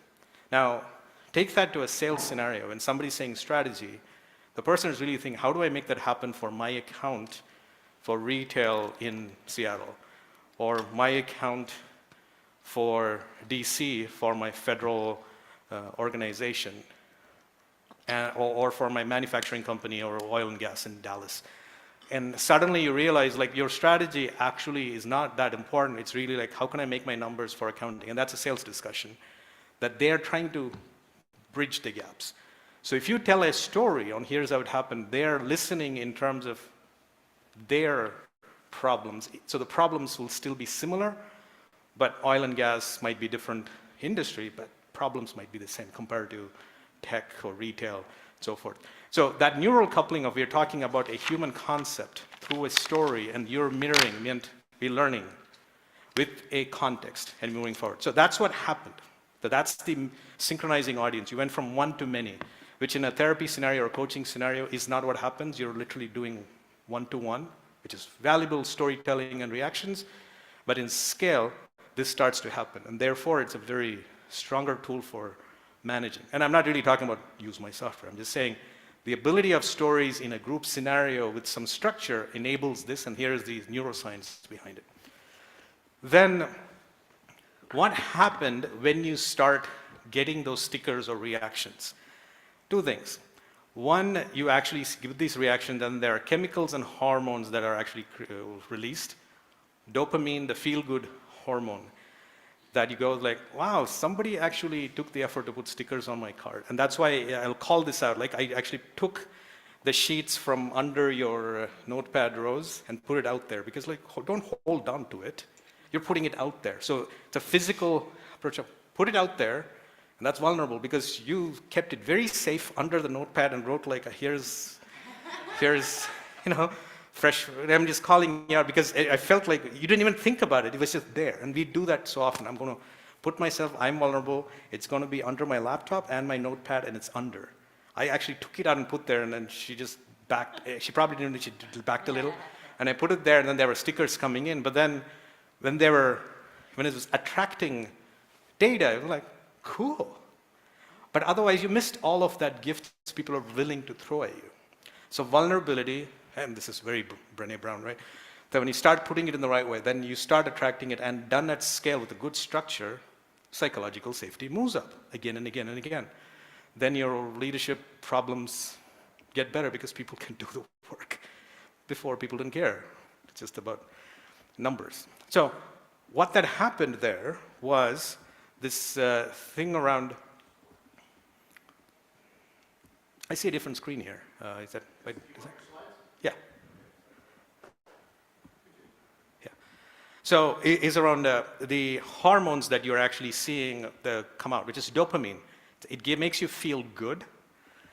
But the neuroscience of that is that when the hormone comes in, because it's chemistry and biology, the learning that's happening, which is all signals going through, the hormone kind of solidifies it. So that learning concept starts to get solidified, and you also feel good about it. So meaning you'll always recall times when you felt bad, but you also recall times when you're feeling good. Dopamine helps you get there. Because you put a story out, they engage, so the next time what are you going to do? It's not about something about that story. You also have a learning around, oh, maybe I can open up a bit more in this group. Can I try it in other groups? That's up for you to decide. The second one is oxytocin. And that's fired when discussing the reaction and then how you're actually setting up. So when you're seeing, so this would be even for the group, because oxytocin is a bonding and a trust hormone. It's also a love hormone. And one of our neuroscientists that I work with, Paul Zak, if he looks familiar, he was on The Bachelor, he's called Dr. Love there. Yes? I just had a major aha about dopamine aiding memory and psychological safety and children in school. Yes. Like, if a child isn't safe, there's no learning that's going to happen. Yes, absolutely. This works with kids as well. Yeah. And the oxytocin bonding is not just in terms of that story, it's in terms of, hey, learned something new, or I felt inspired to act, and somebody else put pausing to reflect. We're not calling out the pausing to reflect by saying, we're getting consensus to one. It's just like, wait, I'm curious. Why? That's growth mindset, put in a very practicable mode to engage, but you're also seeing some level of bonding come together by not being partisan. It's bonding by saying, you can hold your reaction, I can hold mine. You're still moving forward differently together. That is rare. And therefore, the applications of this is huge. You can use it for citizenship, you can use it in discussions, you can use it with kids, you can use it in multiple ways. But that's the neuroscience behind these social cues. And eventually, what I do want to show, and if we have time, we can demo this. If online you want it, I can, which is the learning links which you're forming. So far we've been talking about just concepts. So the concepts of one story leads to a few concepts, and it could be very different concept for each one of you from that story. That's totally fine. But the learning linkages, how you're having every link connect to form a learning linkages, which gets cemented with the chemicals being activated in a very structured manner. Every time you take a turn, it's going to happen. You cannot stop it. The game is designed that way. Like, it actually happens. So when you do it that way, then you see, like, this is science for coaching at scale. So this other part of, and you're seeing this screenshot, which is what I'll demo. Control L. Is on this is the Wisdom platform. So far we've been talking about the stories platform. On my Wisdom platform, in real time, when people tell these stories, these portals come in where you can look at, what did my organization talk about? And that could be across multiple coaches, across multiple part of the company. You can see the different stories come in without any identity. So you cannot search by what did Sherry say, what did sales talk about. You can only search stories. And we also have AI that actually starts to make sense of this to get to what are the sentiments, what is this compared to last month, what are the keywords, what are the triggers happening this fiscal year compared to last fiscal year. So you kind of get into a dashboard for culture, because the dashboard for accounting and finance existed for so long. But the dashboard for people through stories does not. But once you start putting in structure and metrics, you can probably manage it, set up a path. And that's where we get in. But even here, as you see the data, it's not so much this data is seen by the leadership. That is not how we've done this. We approach it as, if we truly care about the company and if you're engaged, then you should be able to, as even an individual contributor, see the stories of the entire org and comment and engage in the conversation. So all the data, because it's completely transparent, you can read two stories. And therefore, forming the right questions and prompts are important. Because if people are afraid of, oh, they're going to tell me all these things and then I have to react on it, this will be HR and legal. Then you have to go like, well, how about these other prompts? And if you're truly committing to change, then isn't this important? You cannot solve what you don't know. So, Having all this in history would be invaluable when onboarding a new person. Yes, onboarding is one of the scenarios we use. Reorgs, which is every 3 months, is another scenario. You would get in, new leadership coming in, budgets getting lost. So it's a regular basis thing. So is how we do that. So onboarding is one one important thing. In fact, with it's getting recorded. So big tertiary institution in universities, onboarding, because these are kids in many US institutions especially. You'll find a lot of international populace. You'll find that everywhere in America, but in the universities, that is their first entry to America. So if you go to Ann Arbor, I don't work with Michigan, but just pick Ann Arbor. Like, it's not Detroit, it's the oasis in Detroit, is Ann Arbor. And kids coming into Ann Arbor first go like, what the hell, it's cold, man. But apart from that, they get to, is this America? This is awesome. And then they experience Detroit and like, oh, this is America too. But that sense in which, even if you're from Brazil or India, diversity means very different things there. Fundamentally the same, but very different things. Here you come in, you have a very different sense of what it is in Detroit and Ann Arbor, understanding how to have languages, onboarding 2 campuses, and having student life, because dating here is very different than everywhere else. So campus life, finance life, coming in with like 0 credit history, not knowing how to drive on the wrong side of the road. Well, coming from where I'm at, this is the wrong side of the road. It's all different perspectives. Onboarding on campus is much harder than onboarding on companies because you work at Google, you cannot work at Microsoft-ish sense. So the use cases are a lot, but the thing is, what can we do together? So that's where wisdom comes in. You're aggregating the data, and then you try to make sense of what is the strategy moving forward to engage. So we would have normally gone in to play the card game, which I think I'll just skip for lunch if you still want to do it. That'll be the actual card game to engage, and we'll go there. But I wanted to see if there was interest to show how the data will come in, because I kind of winged through that, or I can do some more discussion. So What do you I think? love the idea of if we want to play the game and grab something to eat and play the game and do that. So given that everybody that let me see the microphone. Yeah. Oh, yes. Yeah.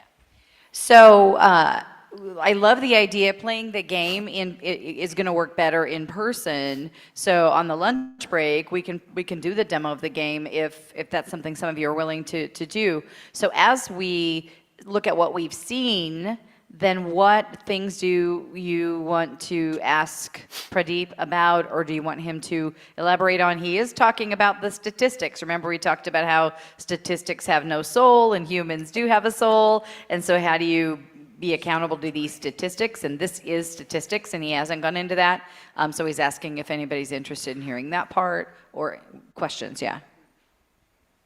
I can see there's so many different uses for this. Which use have you brought this game where you were really delighted and had no idea that this organization, what? You press the easy button for me. I'll tell you about this one. So let's go through the common use case scenario. So community connections, family, physical, mental health issues.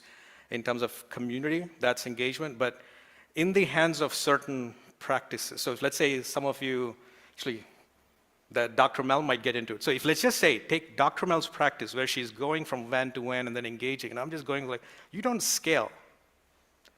But I say that with, I want you to scale. I want squids everywhere. But you don't. How many vans can you go? How many cities can you cover? You don't. And that is where the train the trainer programs come in handy. Yeah, but then how do you measure that and then know which community is doing better and then start to engage and then start to drive scale for it to do programs, right? So the place where that comes in is you enable your work for people to engage and you are the center of data. So that could be communities who do that with kids, which is her focus. But that could be also in artists groups, musician narratives. It's still valid. I think her work is valid in all those spaces as well. Even if it's not a core, somebody else can engage. So that could be communities.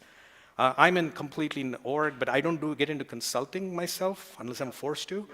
So offsites, culture transformation, these are use cases. The one I did not plan on and I'm engaging with is with a federal entity.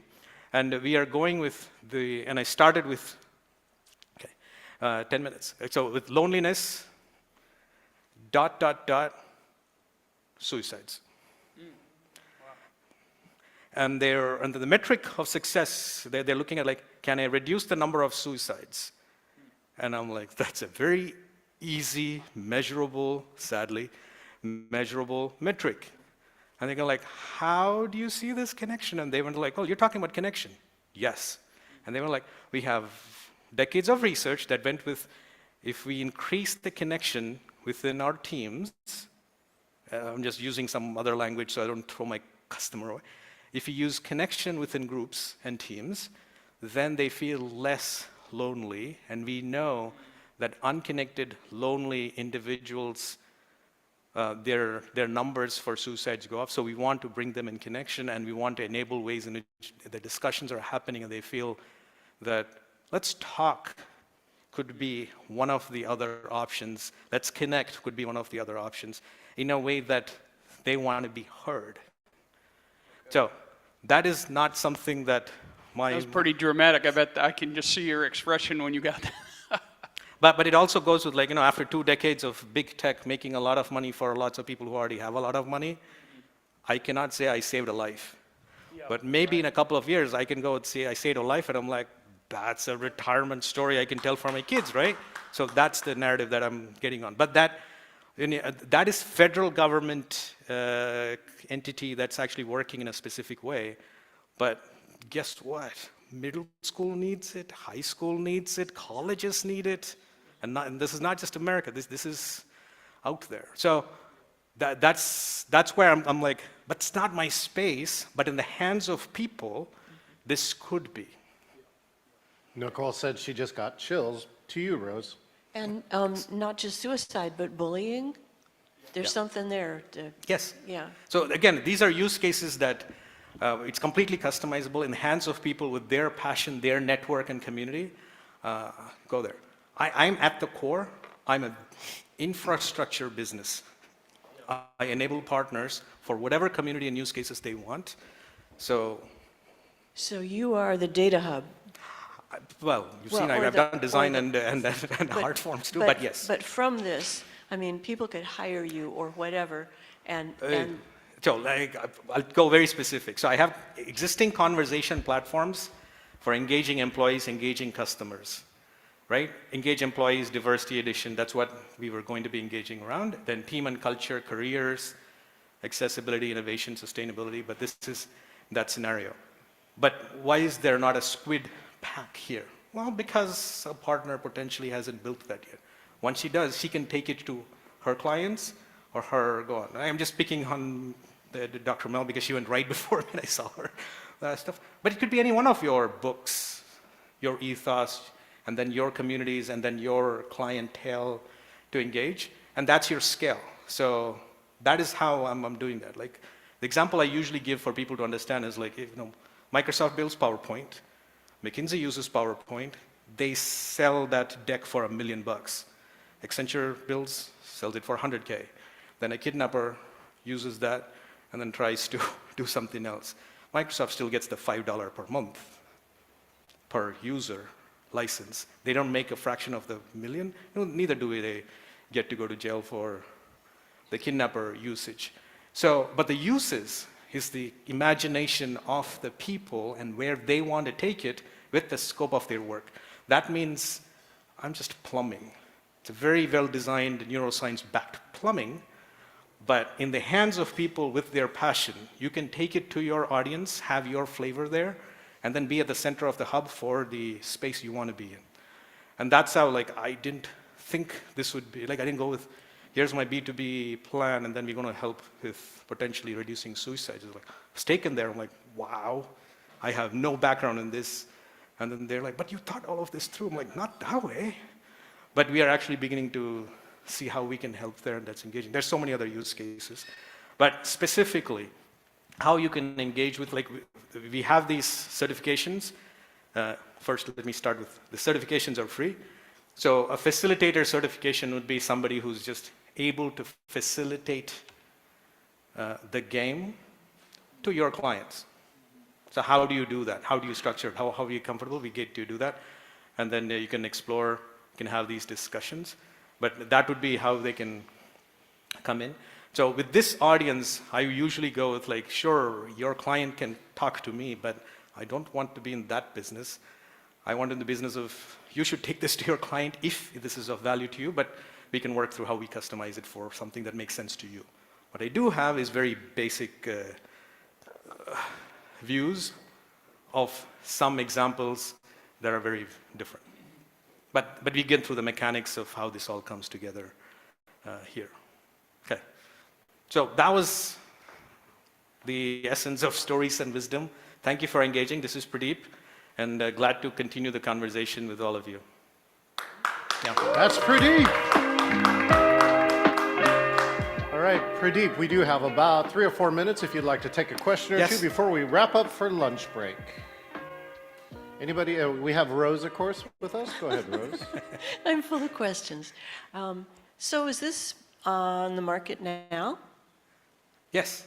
So if I decided, I don't know, I mean, gosh, if I decided I had a particular application, like I individually wanted to get certified to facilitate these games in different places. Like, yeah, I mean, we can talk specifics later on. But yes, it is in the market now. You go to storieswisdom.com, you can see the basics. But and then specific nuances, then we'll talk about what the commercials and details. And I would contact you. Yeah. Okay. There's a QR code on my banner there, but there's also the website.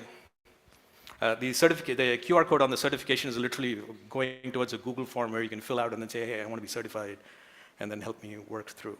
But just contact me through email is the easiest way. Thank you. Excellent. Dr. Mel has a question. Yes.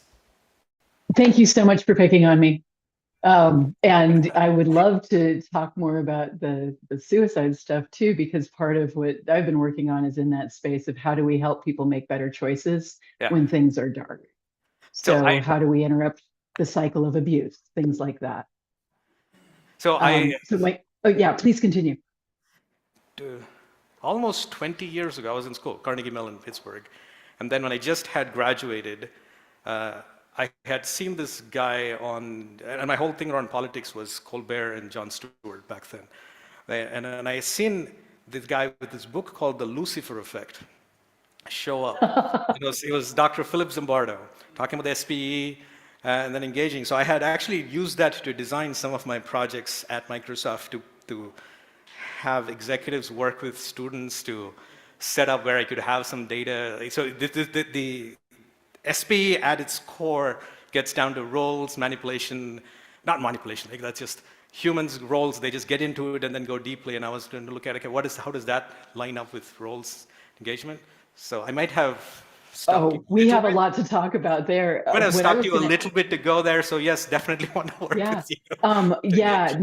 And Phil's birthday, he's going to turn 91 in about a week and a half, less than. So he would be thrilled to hear that you're using that stuff. He's 91. He's happy to hear anybody still using it. I would be fanboying and then bring the book for him to sign because I saw Philip Zimbardo. I'm like, wait a second. I actually saw the Jon Stewart episode yesterday in preparation for today. I was like, is it the same guy? I'm like, yes, he is. Oh my God, my memory is so good. But it's actually his work. It's been extraordinary working with him. Yeah, the back of the book, that's him in the squid hat. He's done the squid poem for me on video. So the question I had for you though is on the storytelling stuff. One of the most transformational storytelling exercises I did years ago was called the Dependable Strengths Articulation Process. Have you ever heard that term before? University of Washington. We ended up, it's a long story, but basically it relates also to what color is your parachute, the stories that we tell as we're trying to understand how to approach job applications. And the story prompt that was so powerful, and I put it up in the chat, is tell us the story of a time when you were doing something that you were really engaged in and that you were proud of.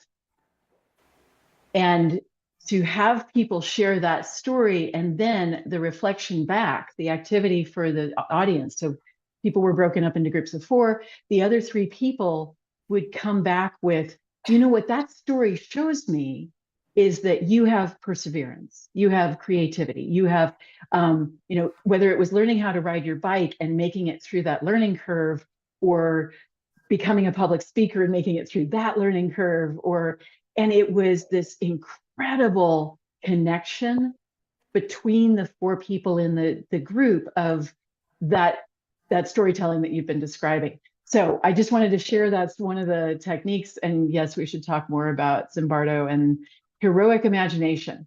How do we move from being bystanders and helpless in situations to knowing how to do something when we can? So that's one of the biggest pieces. Again, back to this is notice that something's wrong and then do something more than stand there helplessly. Absolutely. Those are the core values of what we have. So I'm glad you highlighted those, and I'm glad that you're putting your hand out to work together. Looking forward to it. Yes, sounds great. Do you have any other questions? Last question over here is Daryl, just before the break.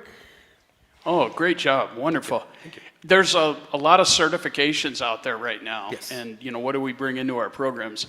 I love that this is neuroscience backed. And I don't know about the gamification industry and that. I don't know if there's a lot of, neuroscience backed products out there, but I know it's difficult for coaching.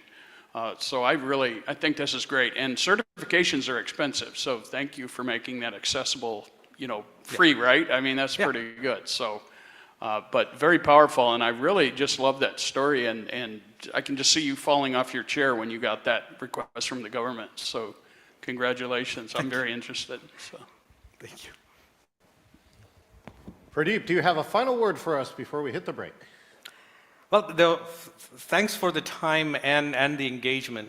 But if there's one thing I want to actually leave all of you with is actually, it takes courage to speak up.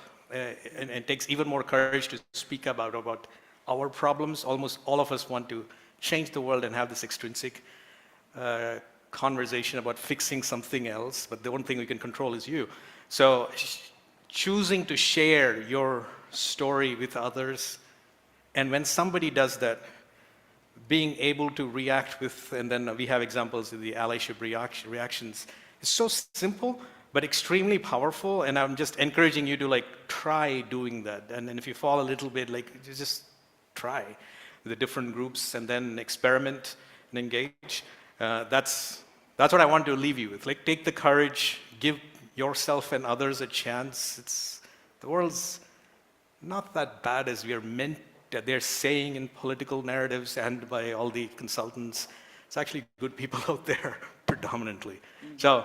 Trust the rest of us. Let's do it together. And I'm here, and I think that's the core of even the summit, the way I understood here. So thank you for having me. Let's give a round of applause to Pradeep UN award winner.